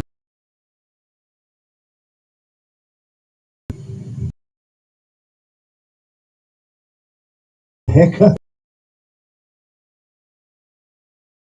Nailed down. We had, I really think if we had, you know, and again, it's like putting the cart before the horse, but if we could take what we have today and go back then, I think that he, you know, would have been arrested, period. But again, everything.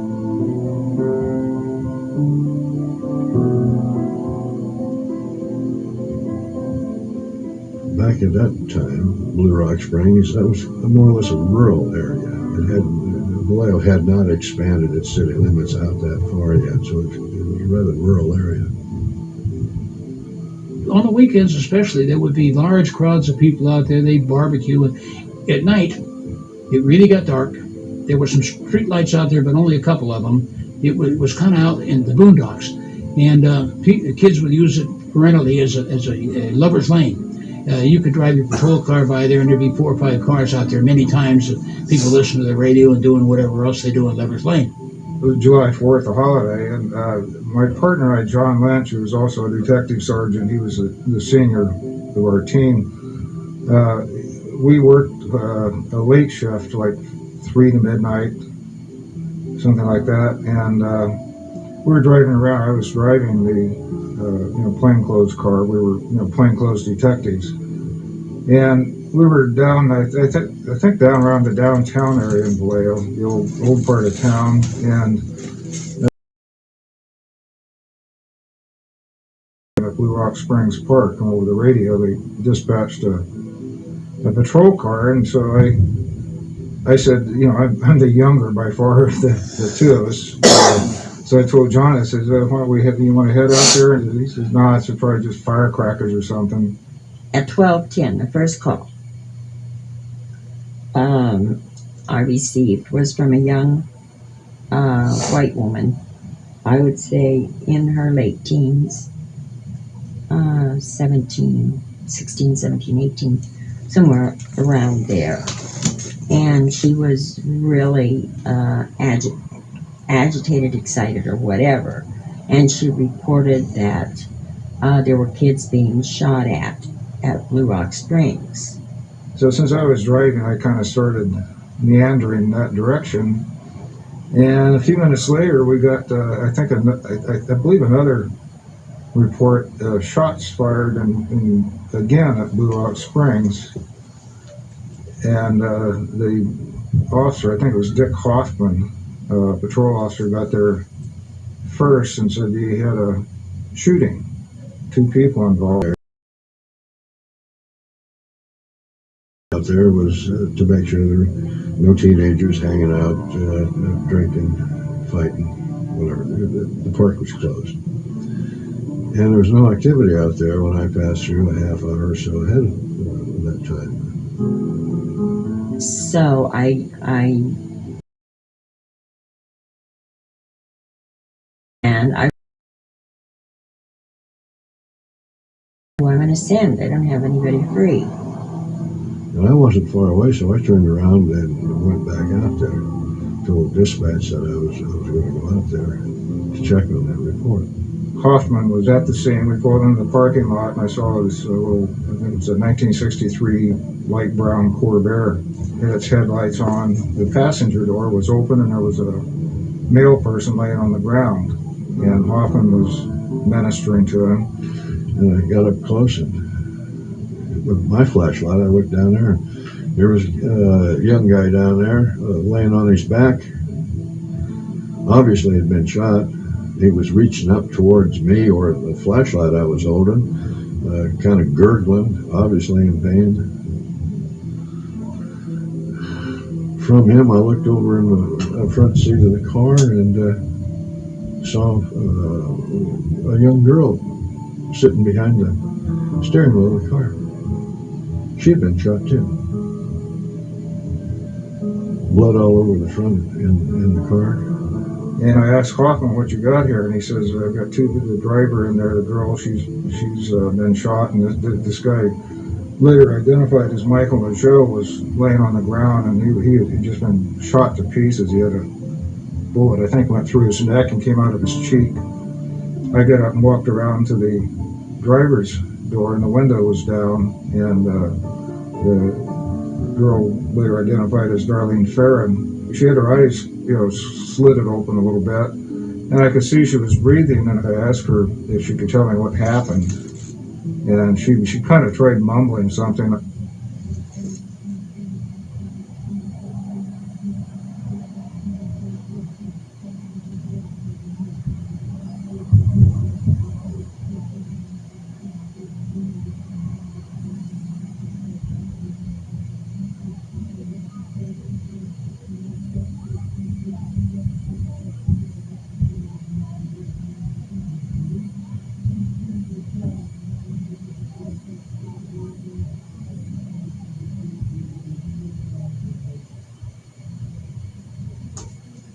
Listen to this bullshit.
I got up real close, and I never could distinguish any actual words.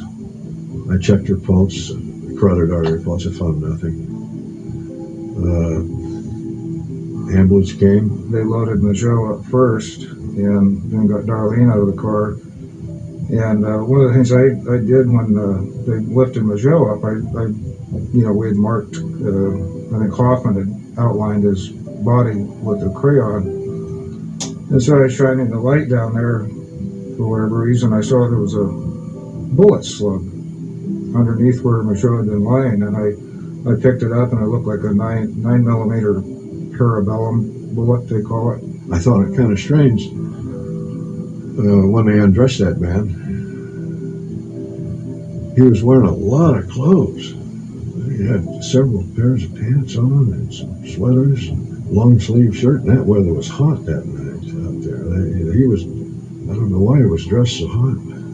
I was real skinny. I was still skinny, but back in 1969, I was so skinny that I had to wear 2 pairs of pants, so it was so thin, that I wore 2 pairs of pants to cover up my thinness, and she knew it, but she used to joke about it. So why are you wearing so many pants? I'm thin,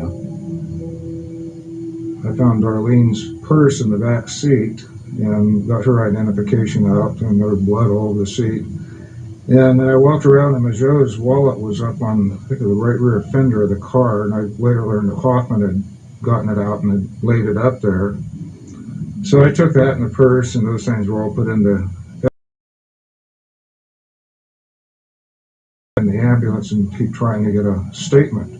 Both of them were put in the ambulance, and I rode the ambulance with them to Kaiser Hospital in Vallejo. Did you try talking to her? There's no talking to her. I was there to record anything that would have been said, but I couldn't speak with her. There was an ambulance attendant giving her CPR during the ride to the hospital. And of course her shirt or sweater, whatever she was wearing, was off. And each time that ambulance attendant blew air into her chest, there was a little piece of material from her bra that I could see fluttered with every breath he blew in. No, I'd heard that she was a waitress at an all-night restaurant in Vallejo, but I didn't know the girl at all.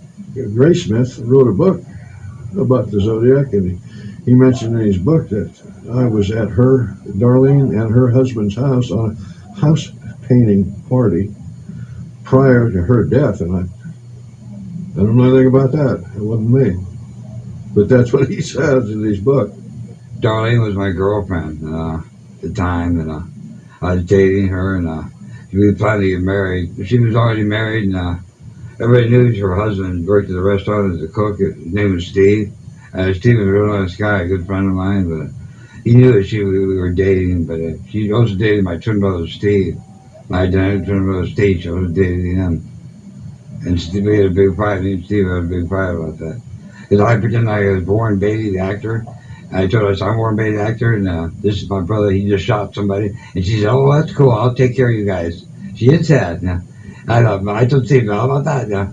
So she, made a long story short, it started out as a joking thing, but it's too bad she ended up losing her life behind it. Essentially, it's too bad she got murdered as a result of our meeting. I went to my house, and she picked me up at my house, and we were going to go out that night. We couldn't see each other the next day, so we decided to see each other that night, after midnight, to have a little lane, like kiss and talk and hold each other's hands. Is that what Blue Rock Springs was used? Yeah, it was a lover's lane park for young people. I was 19 at the time. Now I'm 57, but I was 19 at the time. She was 22. We were chased by this guy, from a restaurant. He was chasing us, and I told her to pull off of the park. And he chased me all night long at the restaurant, chased us to a coffee shop named Paul's, or whatever it was called, and then Then he chased us all the way to the park, and then that's where I ended up in Blue Oak Springs Park. I thought he drove away, but he came back later on and shot us. Michael Mageau was the only one that was of the two that was able to talk to us at all, and he gave just a very brief description. He thought, I believe he told Hoffman he thought it was a car like, and he asked Darlene, "Do you know who that is?" And she said something like, "Never mind." She told me a friend of hers not to worry about it. He was just jealous. That's all she said on it. He was just jealous. She never mentioned his name, but she said, "Oh, Richard." I thought his name was Richard. I got his name Richard. And I think that was his name. She referred to him as Richard, the Zodiac killer, the guy. And she said, "You really got a mean temper, and that if he ever found out, he would kill her. He would kill her." That's she mentioned. She said those words. He would kill me if he ever knew I was talking to you about that. She told me that. And the car left, and then just very shortly after that, this car pulled up behind their car with the headlights on, and he thinks it might have been the same car, but he didn't see the car to be able to tell. I told her we were on the run. We were literally on the run, on the run. This guy was chasing us big time. I don't think you told the police that night that you'd been chased, though. No, I didn't. I left that out. I don't know why, but I forgot about it or something. So you're sure now that you... But I'm sure that it happened, yeah. I'm not sure if he told Hoffman before we got there that when he was shot, that he was able to get out of the car and fell down on the ground, and as he lay on the ground, he saw the assailant's car drive away back toward the city of Vallejo at a high rate of speed. He drove off quietly. He didn't feel like he drove real quietly. And his car quietly drove out. He barely hear the engine, he drove out.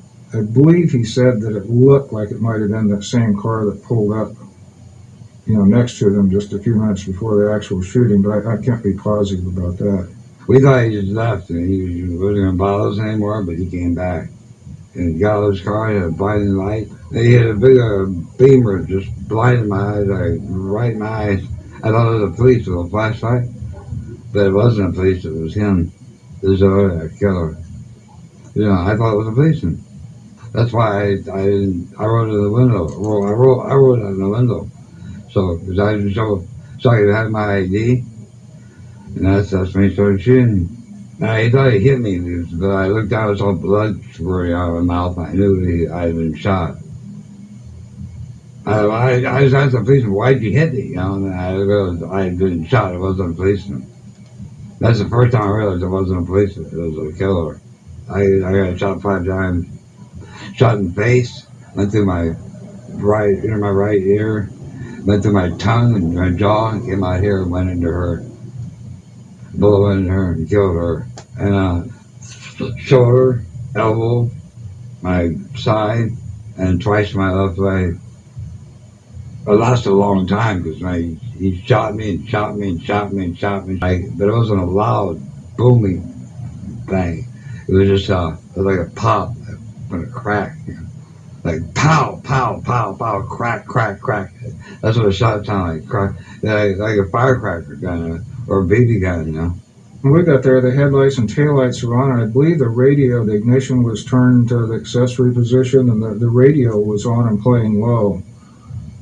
I did later learn that Michael thinks that Darlene flashed the lights on and off the headlights trying to attract attention. He says he's not sure if he asked her to do that or if she did it on her own, because he said when Michael told me later that when they pulled into the parking lot, she turned the lights off but had the radio on. And apparently if she was flashing the lights for attention, she ended up leaving the headlights on because they were on when we got there. But Michael told me that when they pulled in, she turned the headlights off. When he came up and shot me, I did have an idea what he looked like. He looked like a tall white guy, about 6 feet tall, jet black hair, curly hair, and he looked like an average looking person, but he wasn't ugly, he wasn't handsome, just an average nondescript guy, a plain guy, but he had dark, tall, dark. He may have worn glasses like yours or mine, you know, or reading glasses. He may have had glasses. I recall he did have glasses on, as I recall. He did have glasses on. I remember that. He definitely had glasses on.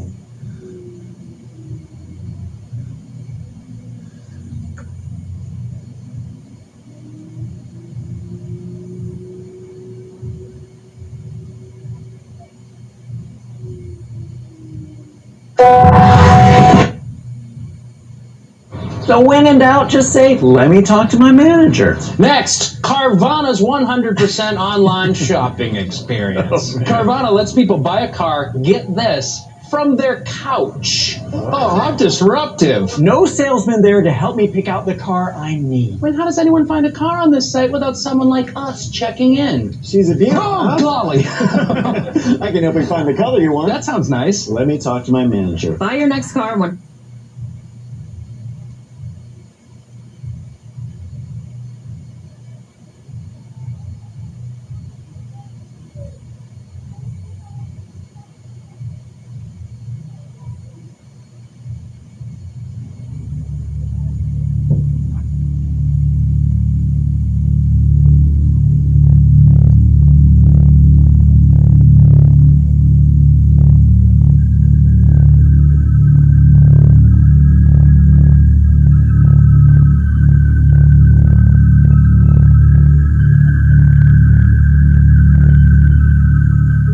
Charles Starkweather was born in Lincoln, Nebraska on November the 24th, 1938, the third of 7 children to Guy and Helen Starkweather. The Starkweathers were a respectable family with well-behaved children. Although his family came from a working-class background, they had always shelter and there was food on the table for the children. Guy Starkweather was by all accounts a mild-mannered man, a carpenter by trade, but was often unemployed due to rheumatoid arthritis in his hands. During these periods, Starkweather's mother supplemented the family income by working as a waitress. Charles had first attended Saratoga Elementary School, then Irving Middle School, and Lincoln High School in Lincoln. In contrast to his family life, Charles possessed no happy remembrances of his school days. Starkweather was born with genu varum, a mild birth defect that caused his legs to be misshapen. He also suffered from a speech impediment, which led to constant teasing by classmates. He was considered a slow learner and was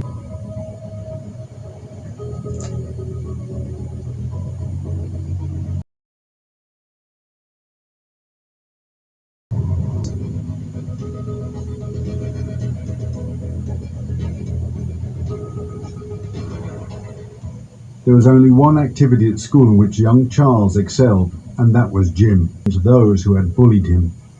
Charles used his newly found strength to begin bullying those who had once bullied him, and soon his rage stretched beyond those who had bullied him to anyone whom he happened to dislike. Starkweather soon went from being considered one of the most well-behaved teenagers in the community to one of the most troubled.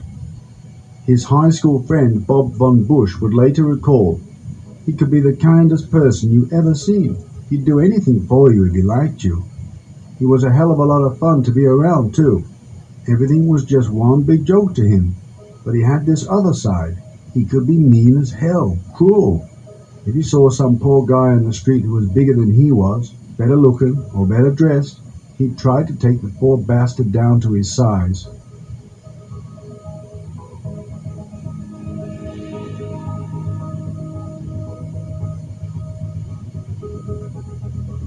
That's fucking weird.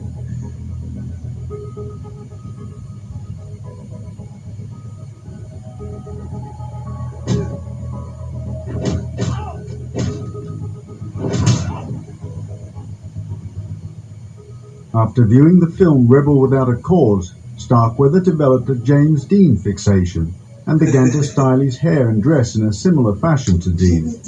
Charles related to Dean's rebellious screen persona, believing that he had found a kindred spirit of sorts, someone who had suffered torment similar to his own and whom he could admire. Charles developed a severe inferiority complex and became self-loathing and devoid of morals, believing that he was unable to do anything correctly and that his own inherent failures would cause him to live in misery.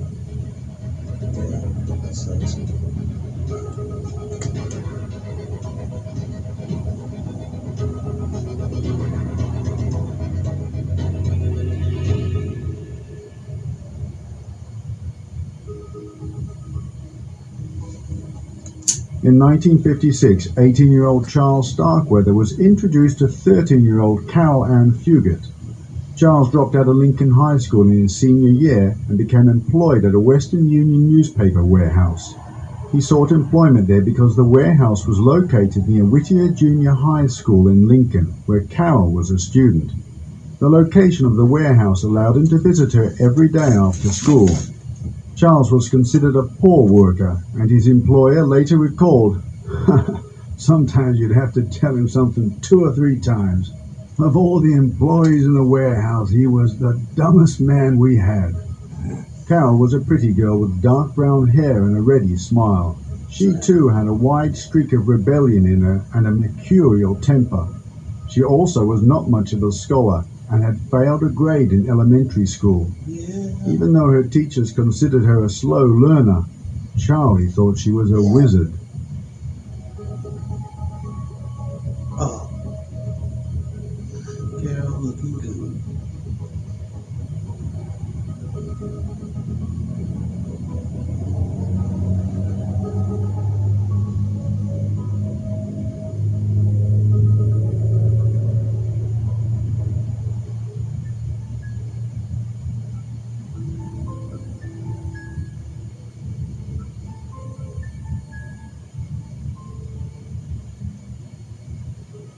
He treated her like a goddess, and, probably because she was so young, she thought he was really cool and had no appreciation for his serious weaknesses.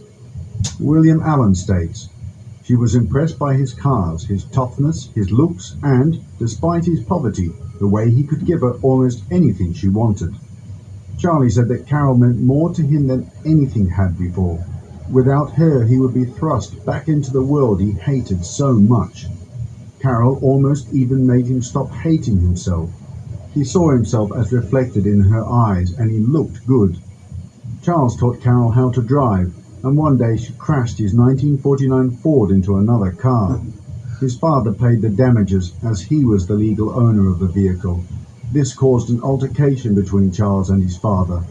Refusing to condone his son's behavior, he ordered him out of the family home and never to return.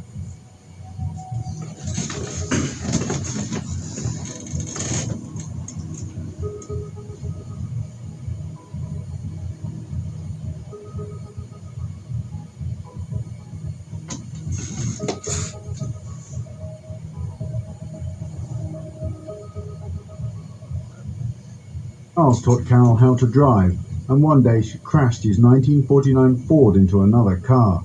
His father paid the damages as he was the legal owner of the vehicle. This caused an altercation between Charles and his father. Refusing to condone his son's behavior, he ordered him out of the family home and never to return.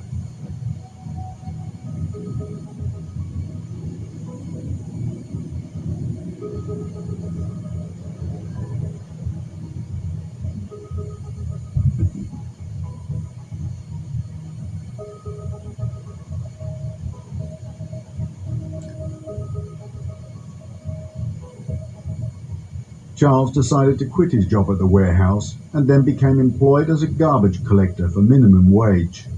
One of the homes on his route was the residence of future talk show host Dick Cavett, and Charles had once met Cavett's father.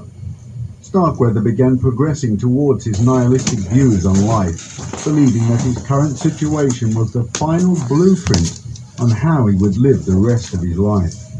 He believed that his life was rigidly controlled. He also saw that he would not be able to flee the desperate poverty which had characterized his working-class childhood, but instead would be condemned to repeat it, eventually finding himself a manual job, a wife, having children, and then simply dying. He used the garbage route to begin plotting bank robberies, and finally conceived his own personal philosophy, by which he lived the remainder of his short life. Dead people are all on the same level.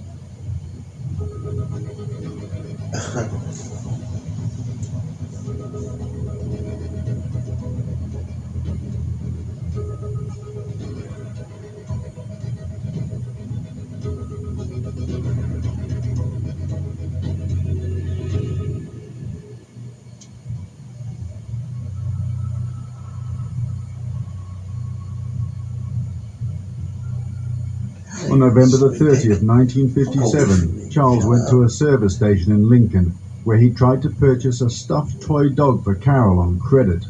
Robert Colvert, the station attendant, refused to accept credit, and Charles left the station furious at the refusal. At 3 a.m. on December the 1st, he returned to the station with a 12-gauge shotgun. Nice. Initially, he left the weapon in the car, entered the station, and purchased cigarettes from Colvert. Starkweather left, drove down the road, turned around, and returned yet again to the station, leaving the weapon in the car as he had previously. This time he purchased a pack of chewing gum and then once again left and drove away. He parked a distance away from the station, sported a red bandana underneath a hat, and then walked to the station with the shotgun and a canvas bag. He held Colvert at gunpoint and stole $100 from the cash register before forcing Colvert to walk back to his car with him.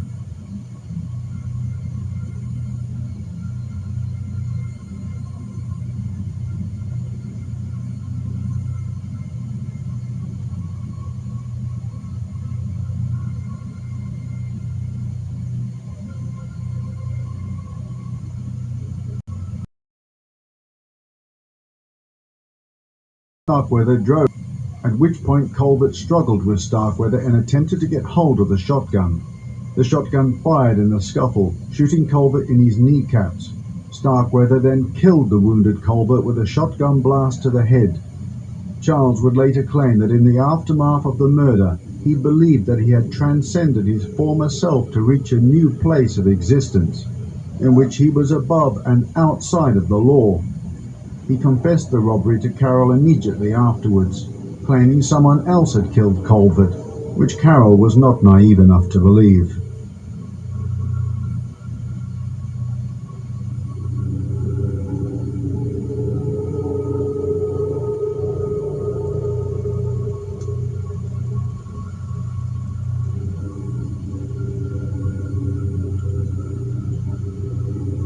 On January 21st, 1958, Charles visited Carol at her home in the Belmont neighborhood of Lincoln.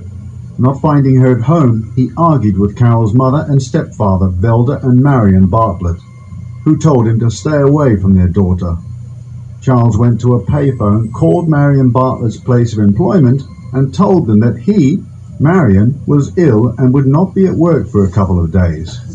Then he went back to Carol's house and waited for her to come home from school. When Charlie told Carol what had happened to her parents, she went into the house and argued with her mother. Charles followed her into the house.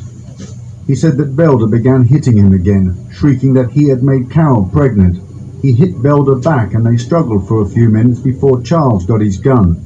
At that moment, Marion Bartlett came into the room, allegedly with a claw hammer in his hand, and Starkweather shot him in the head. Then, Charlie claimed that Velda came at him with a huge knife. Starkweather shot her in the face. As if that was not enough, he rammed the butt of the rifle into her head a couple of times when she tried to get up to reach her baby. Then Charlie hit the baby with the rifle butt.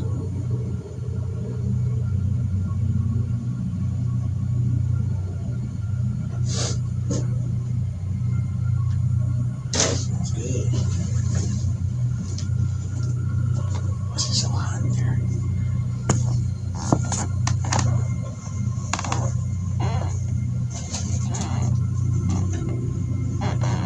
Starkweather, in a statement, said, I picked up that knife that old lady had, started to walk in the bedroom, and the little girl kept yelling, and I told her to shut up, and I started to walk again, and just turned around and threw the kitchen knife I had at her.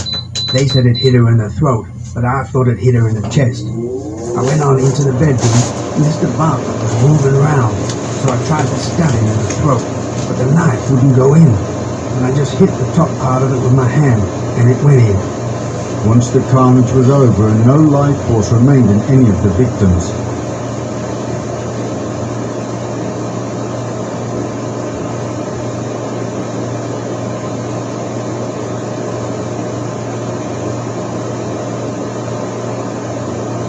they hid the bodies in various locations behind the house. Velda's body was dragged out to the old outhouse and shoved down the toilet opening. Carol's baby half-sister was put in a box that had been used for garbage and taken out to the outhouse as well. Marion Bartlett was dumped on the floor of the chicken coop.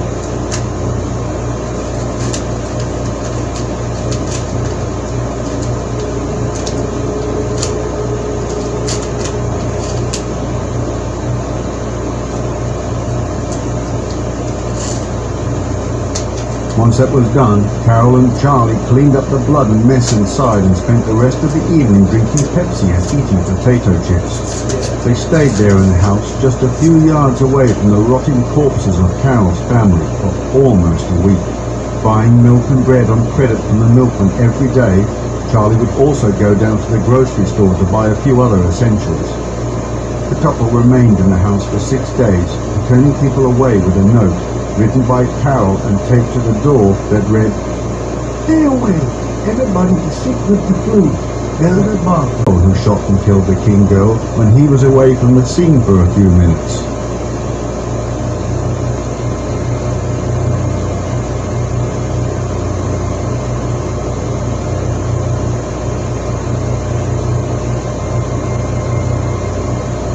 So I said, Carol's like, nobody did me a fucking girl. Carol, yeah.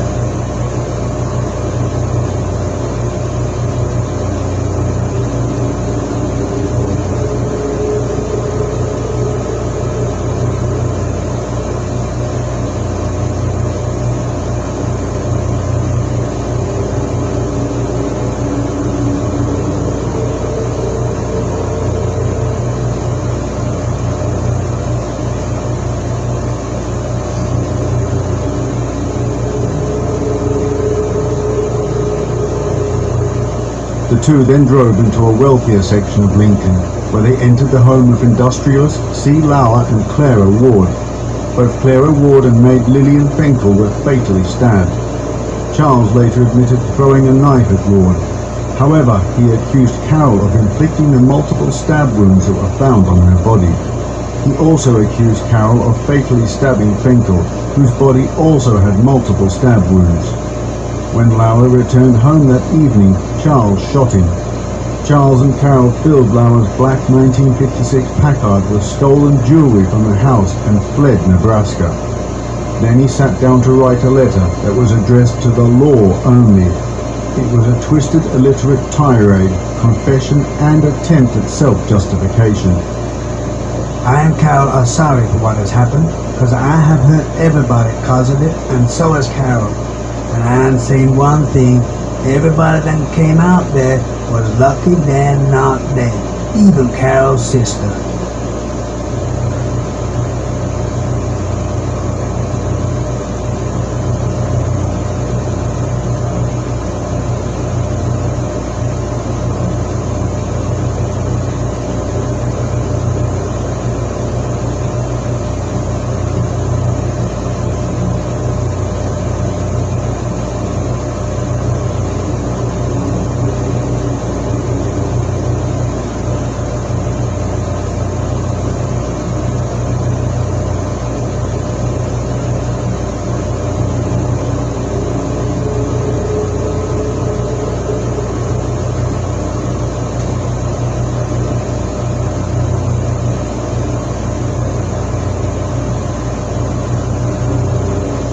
The murders caused an uproar within Lancaster County, with all law enforcement agencies in the region thrown into a house-by-house search for the killers. The governor of Nebraska contacted the Nebraska National Guard, and the Lincoln Chief of Police called for a block-by-block search of the city. Frequent sightings of the two were often reported, with charges of incompetence against the Lincoln Police Department for their inability to capture the two. Needing a new car because of the high profile of their Packard, they found traveling salesman Merle Collison sleeping in his Buick along the highway outside Douglas, Wyoming. After waking Collison, he was shot dead, with Charles accusing Carol of performing the coup de grace after his shotgun jammed. Charles claimed Carol was the most trigger-happy person he had ever met. The salesman's car had a push-pedal emergency brake, which was something new to Charles. While attempting to drive away, the car stalled. He tried to restart the engine without much luck. A passing motorist stopped to help. Charles then threatened him with the rifle and an altercation ensued.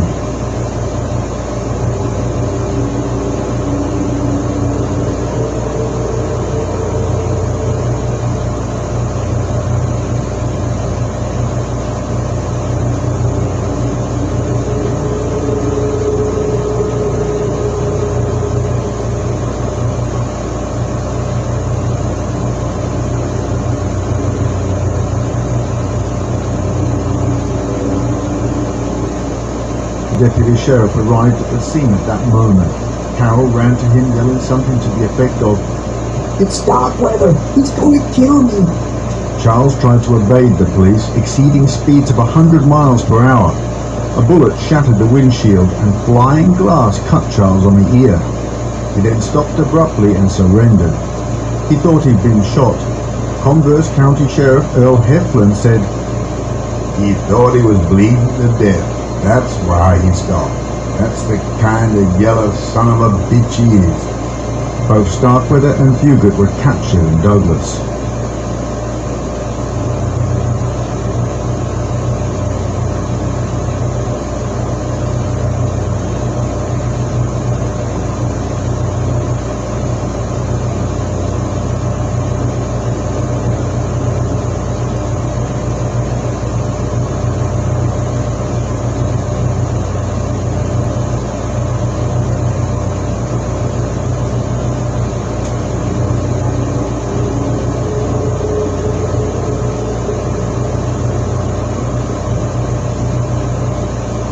Charles first claimed Carol was captured by him and had nothing to do with the murders. However, he changed his story several times, finally testifying at her trial that she was a willing participant. Carol has always maintained he was holding her hostage by threatening to kill her family, claiming she was unaware that they were already dead. She could have escaped any time she wanted.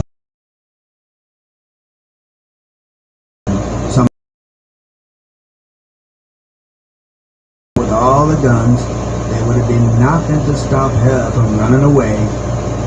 Judge Harry A. Spencer did not believe that Fugit was held hostage by Starkweather, as she had many opportunities to escape. Starkweather received the death penalty for the murder of Robert Jensen, the only murder he was tried for, and Fugit received a life sentence on November the 21st, 1958. Her sentence was eventually commuted, allowing her to be paroled in June 1976.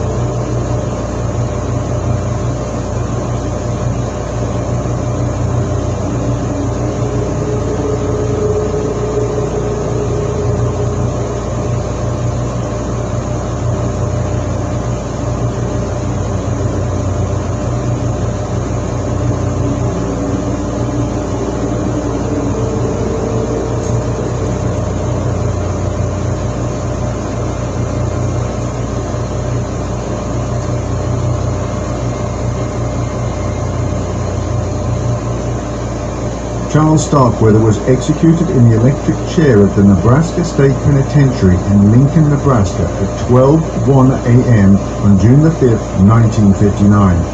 Carol Fugit was paroled in June 1976 after serving 18 years at the Nebraska Correctional Center for Women in York, Nebraska. She settled in Lansing, Michigan, where she changed her name and worked as a janitor at the Lansing Hospital. Fugit has remained stony silent and refuses to speak about her part in the crimes. Starkweather is buried in Wyuka Cemetery in Lincoln along with 5 of his victims, the Bartlett family and the Ward couple.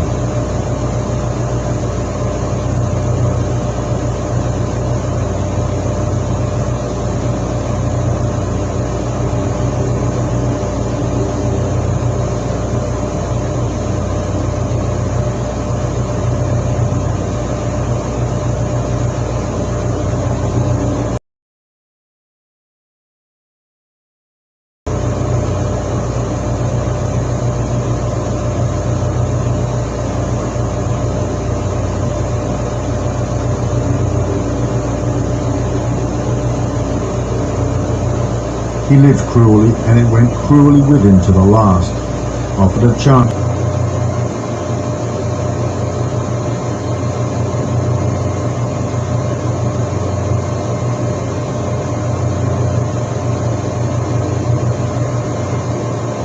Carol Fugit had always dreamed of becoming a nurse and was a medical technician for nearly 20 years before retiring.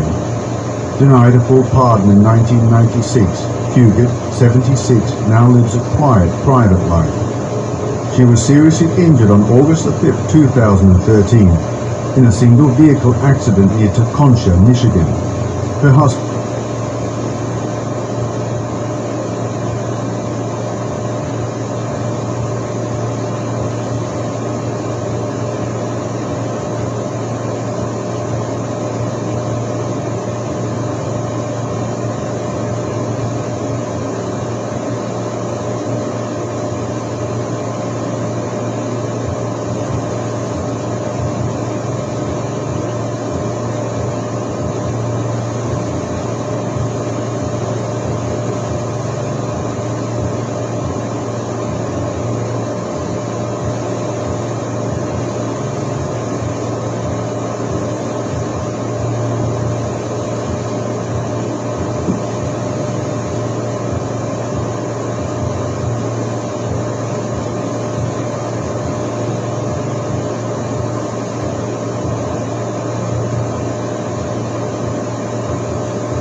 This podcast contains adult themes and may be disturbing to some listeners. Discretion is advised.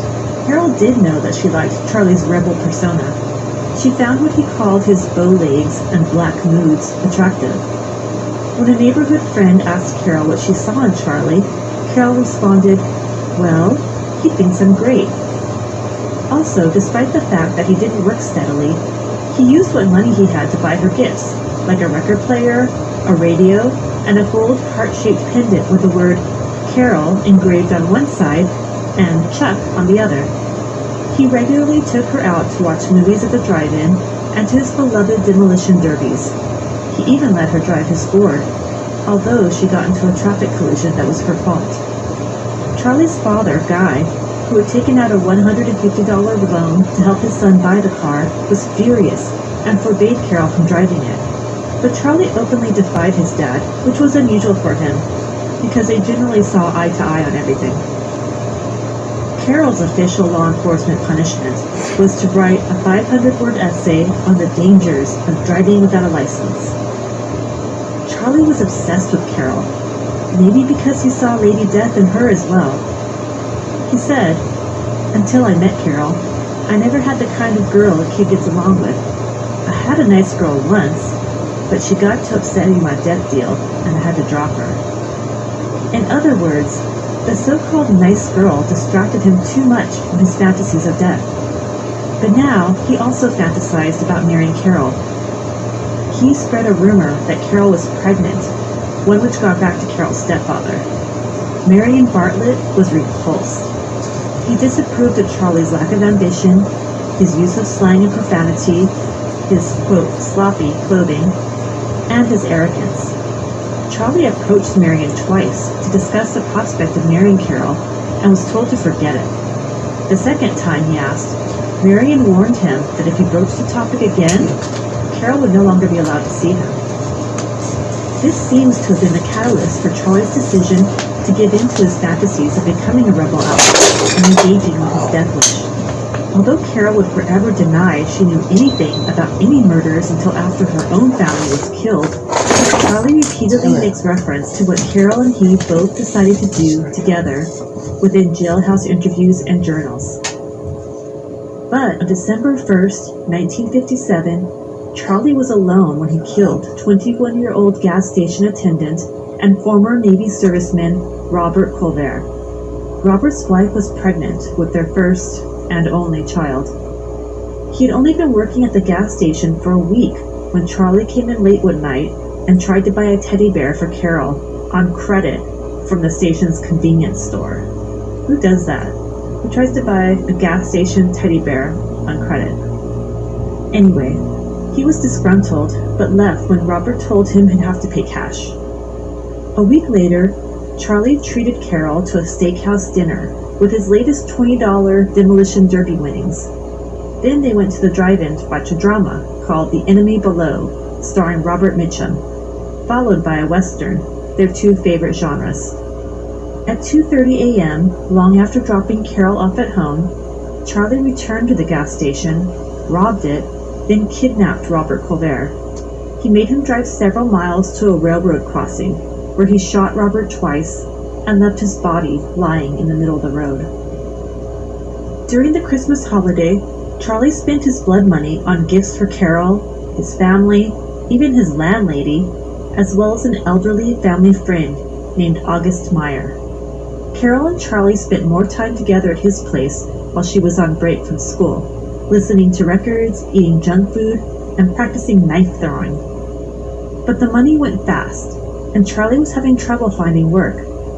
He reasoned that employers would be more likely to want to hire a stable married man, so, ignoring Carol's stepfather's decree, he decided to yet again approach him about marrying Carol. Charlie went over to the Bartlett residence on January 20th, 1958, while Carol was at school, and told Marion he wanted to marry his stepdaughter right away. "Why right away?" Marion demanded, the sound of alarm bells in his head overpowering wedding bells. The rumor of Carol's pregnancy was still in the back of his mind, and Carol had been putting on weight, although it was from junk food and not a pregnancy. Marion became even more suspicious when Charlie dodged the question. Responding to Marion's anger, Charlie commented, "Hey, don't go ape." And Marion became even more furious at this, quote, jive talk.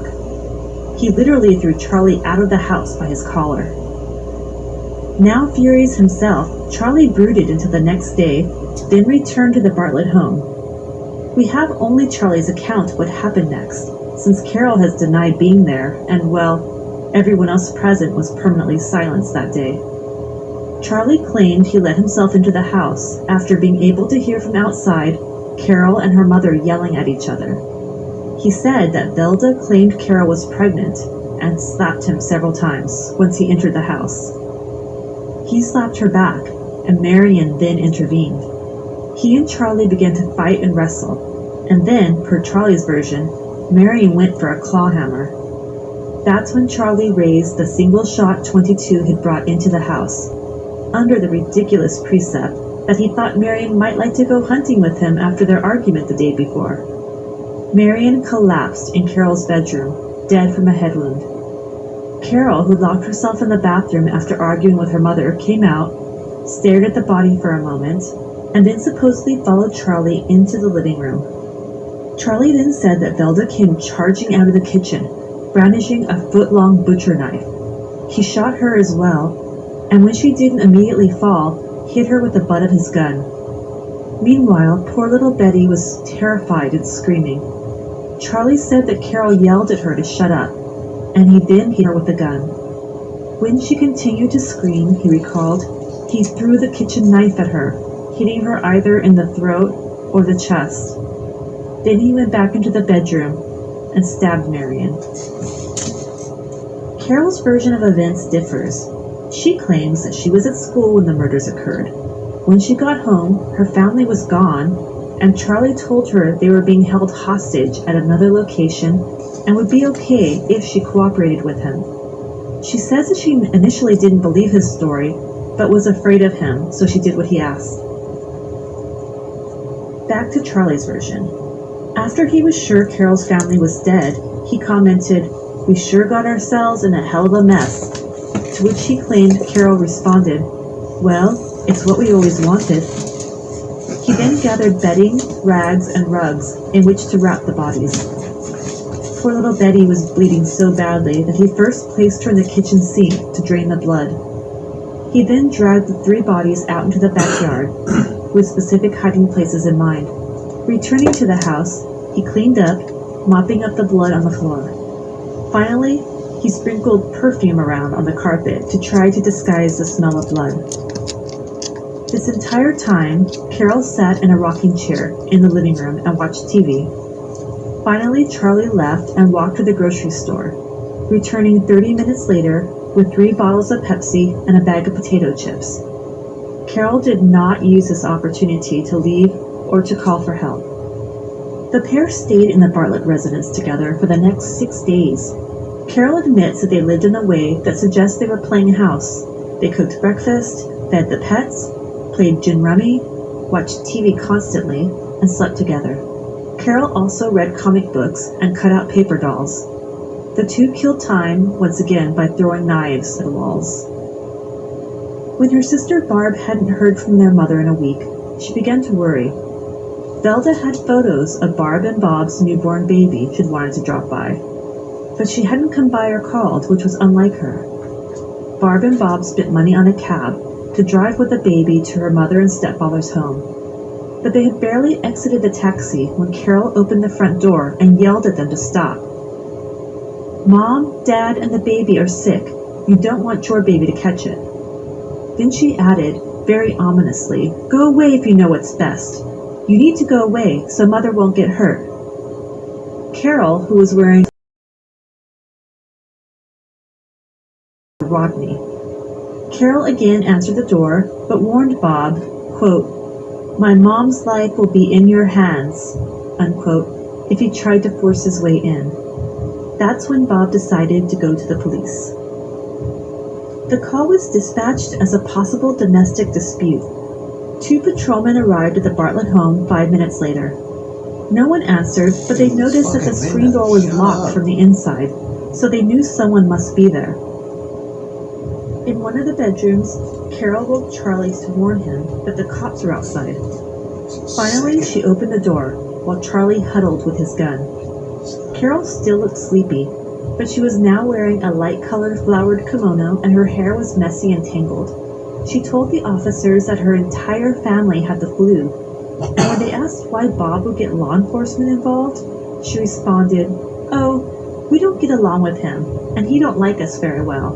He probably called you just 'cause he doesn't like us." The officers took her at her words and left without requesting to see the rest of the family or the inside of the home. Although Charlie was out of earshot, Carol did not take this opportunity to ask the officers for help. Charles had been missing as well, so the next day, a Sunday, his father Guy sent Charlie's 16-year-old sister, Lavetta, over to the Bartlett residence. When she insisted that she didn't believe the influenza story, Carol mysteriously glanced back behind her inside the house and confided, "There's some guy back there with Chuck. He's got a Tommy gun. I think they're going to rob a bank." Lavita did not believe Carol, but she reported the conversation to her father, who reasoned that since the banks were closed on Sunday, he would wait until the following day to notify police about this unsettling statement. On Monday morning, before Guy had made up his mind to do anything, Carol's maternal grandmother, named Pansy Street, what a great name, showed up at the house only to encounter a note Carol had attached to the front screen with a bobby pin, just as her mother had done years earlier to get rid of the well-meaning Nazarene. The note read, "Stay away, everybody is sick with the flu, Miss Bartlett." The word flu was misspelled as F-L-U-E. And the only Miss Bartlett in the home would have been 2-year-old Betty, since Carol went by her father's last name, Fugate. Pansy was about to knock anyway, but the door flew open before she had a chance. Carol stood just inside the door and said, "Go away, Grandma. Go home, Grandma. Oh, Granny, go away." A feisty old woman, Pansy began screaming to you, "Just come to the door where I can at least see you." But Velda didn't appear. Angry inside, decided to bail. Leaving their breakfast uneaten on the kitchen table, they prepared their escape. Charlie wrapped a hunting knife and 2 of Marion's guns in a blanket. Carol threw some essentials and a few photos of her mother, little sister, and Charlie into a red swim bag. By the time Pansy returned with the police, they were gone, and nothing in the house seemed out of place. The following day, Bob, now frustrated as well, returned to the Bartlett house with Rodney. Finding it apparently abandoned, they began looking around. The first body they found was Velda's. She was in the outhouse, with her head stuffed down in the toilet opening.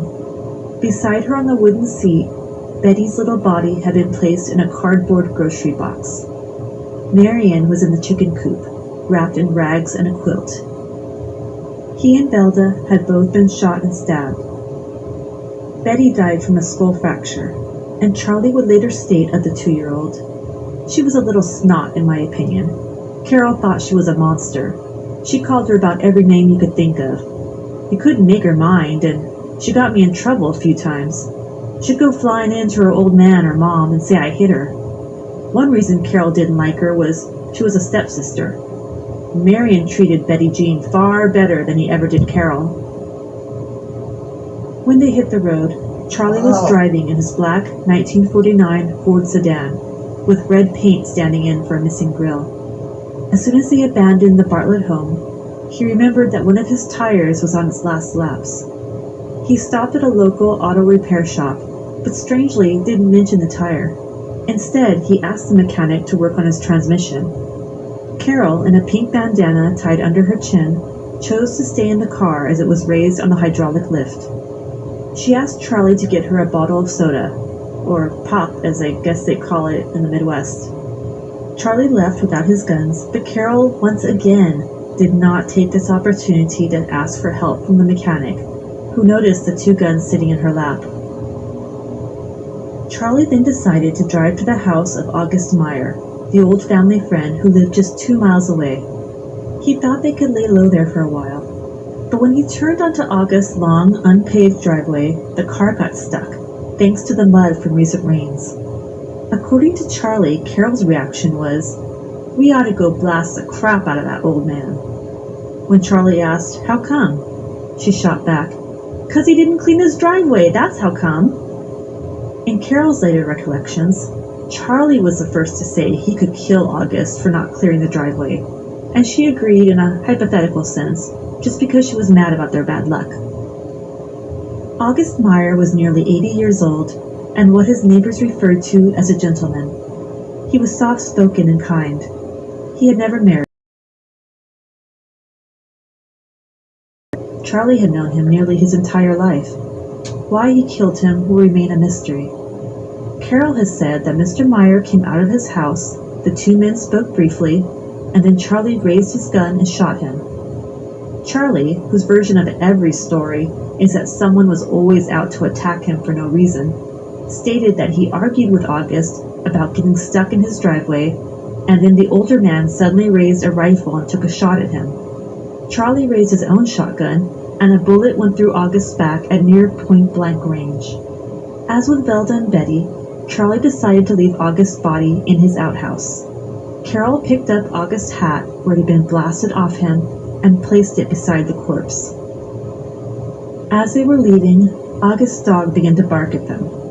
Charlie shot him as well. There was no need to bring the poor dog into this. The pair returned to the car, and a passing farmer helped them get it unstuck. The tire, however, was still giving Charlie trouble. Around 8 p.m., he and Carol were hitchhiking at the side of the road in the small town of Bennett, near Lincoln, each holding a gun. 17-year-old Bob Jensen and his girlfriend, 16-year-old Carol King, happened to be driving to a lover's lane near August Meyer's house in Bob's 1950 Ford. Bob and Carol were the poster children for clean teens. The 2 planned to marry after they finished high school. Bob was president of his class, a top student, a polio survivor, active in his family's church, and he helped out at his father's grocery store. Bob sang in the choir and was both a majorette and a cheerleader. Her father had died of a heart attack only 3 weeks earlier. She was fighting a cold that night, so she dressed casually to keep warm in a white sweatshirt, faded jeans, Oxford shoes, a scarf, and a heavy coat. Bob was wearing his Letterman's jacket.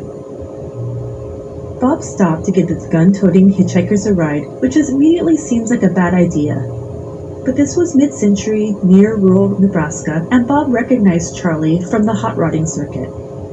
Almost immediately, though, Charlie pressed his gun to the back of Bob's head once they were in the car, and ordered him to drive to an abandoned school's storm cellar. Charlie recalled that on the way, Carol prodded him to check Bob's wallet for money. Charlie passed the billfold to her, and she removed 4 $1 bills. The wallet also contained another dollar in a hidden compartment and a photo of Carol King, who had written on it, "I wish I had a better picture for you, but I don't, so this will have to do. With all my love, Carol." From the back seat, along with rifling through Bob's belongings, Carol Fugate also pointed her gun at the couple. This, along with the $4 robbery, made her eligible for a life term in prison, according to Nebraska's felony murder rule. Once stopped, Charlie marched the young couple to the storm cellar. First, he shot Bob 6 times. After that, 2 different versions emerged about what happened next, with Charlie and Carol, predictably, later blaming each other. Carol King had 1 gunshot wound and had been stabbed several times in the vagina.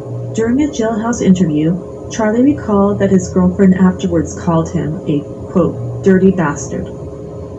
Denying that he had raped Carol King, and in fact, Charlie's DNA was not found on her body despite the sexual assault with a knife, he recalled that he tried to sleep with Carol Fugate a few hours later but was rejected. Quote, "She said I already had mine for the night. She'd probably walked up there and seen me down there. She could have guessed what I was doing." When asked what, in fact, he did do, he replied, "I didn't do nothing."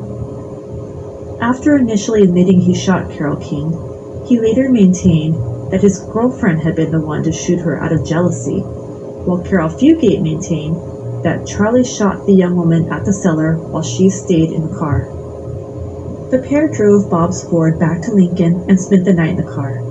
They then drove around and picked out a mansion belonging to a wealthy businessman and lawyer named Lauer Ward and his wife Clara, who was vice president of the Nebraska Alumni Association. Lauer was at work, but Clara was home with their longtime housekeeper, Lillian Finsel, who was hard of hearing. Charlie held the 2 women hostage all day. Almost immediately, Clara made a fatal mistake. She told Charlie that she had a date for coffee at a friend's house later that morning, so he told her to call and say that she was ill and couldn't make it. This ensured that the friend wouldn't think anything was wrong and wouldn't try to check up on Clara. During the rest of the morning and afternoon, Charlie wrote a confession letter which he claimed Carol dictated, even though Charlie was barely literate. In any case, the letter was full of misspellings. It was written in Carol's voice and seemed to suggest that while Charlie killed her stepfather and younger sister, she herself had shot her mother in order to keep her from attacking Charlie with a knife. They found a newspaper, the Lincoln Star, on the breakfast table. The murder of Carol's family was a top headline. They cut out the article and photos of themselves and the Bartletts, keeping them in Charlie's jacket pocket as mementos of their infamy. Then Charlie attempted to dye his hair black with shoe polish he found in a drawer. It wasn't a great job.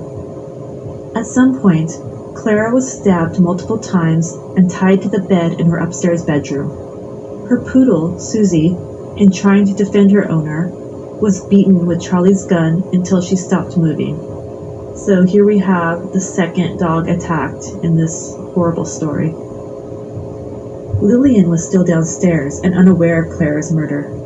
Meanwhile, Charles and Carol stole $17, some binoculars, gloves, a white shirt for Charlie, and a western jacket and some of Clara's other clothing for Carol.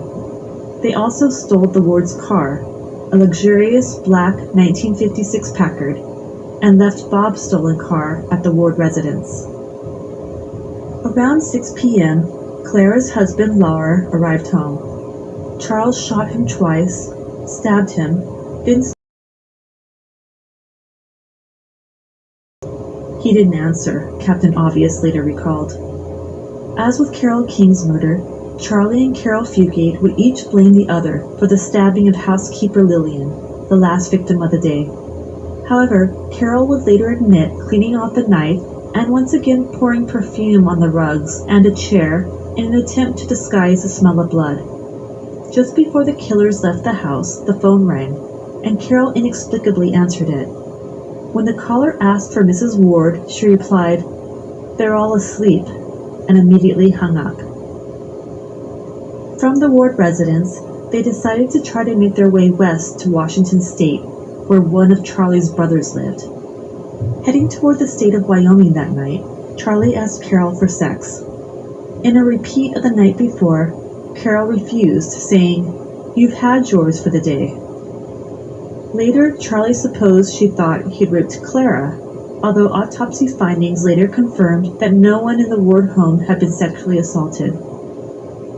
Each day since Carol's murdered family had been discovered, panic around Lincoln had been steadily rising as more and more dead bodies turned up and the clues were all connected to Charlie Starkweather.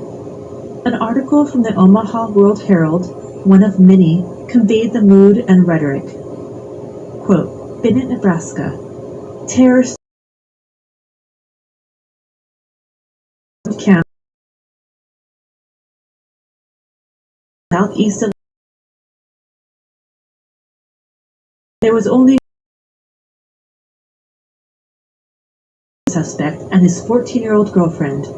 Volunteer posses were formed. No women and children walked the streets. The morning after leaving the ward house, Charlie encountered a brand new Buick on the side of the highway in Wyoming. A 37-year-old traveling to take a on the window. When Merle said, "No thanks," Charlie raised a rifle and shot him 9 times.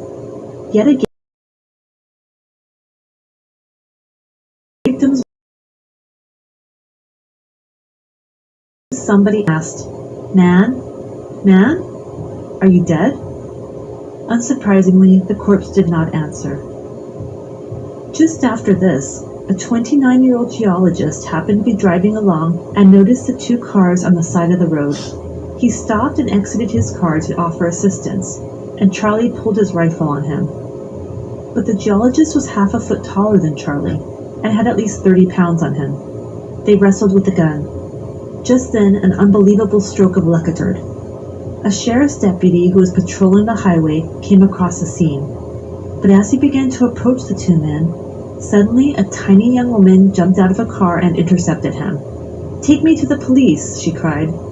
Hello, I'm wearing a law enforcement uniform and driving a marked car. Should be pretty obvious who I am. Just then, Charlie looked up and saw the deputy. He instantly jumped back into the Packard and took off, leaving Carol behind.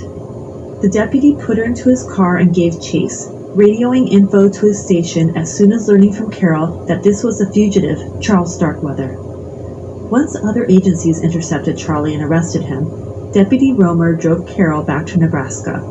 On the way, she told him, "I seen him kill 10 people. He killed my mother, stepfather, stepsister, a boy and a girl, a farmhand, and 3 other people. I was there and seen it all. My mom and Charlie were having an argument and she slapped him.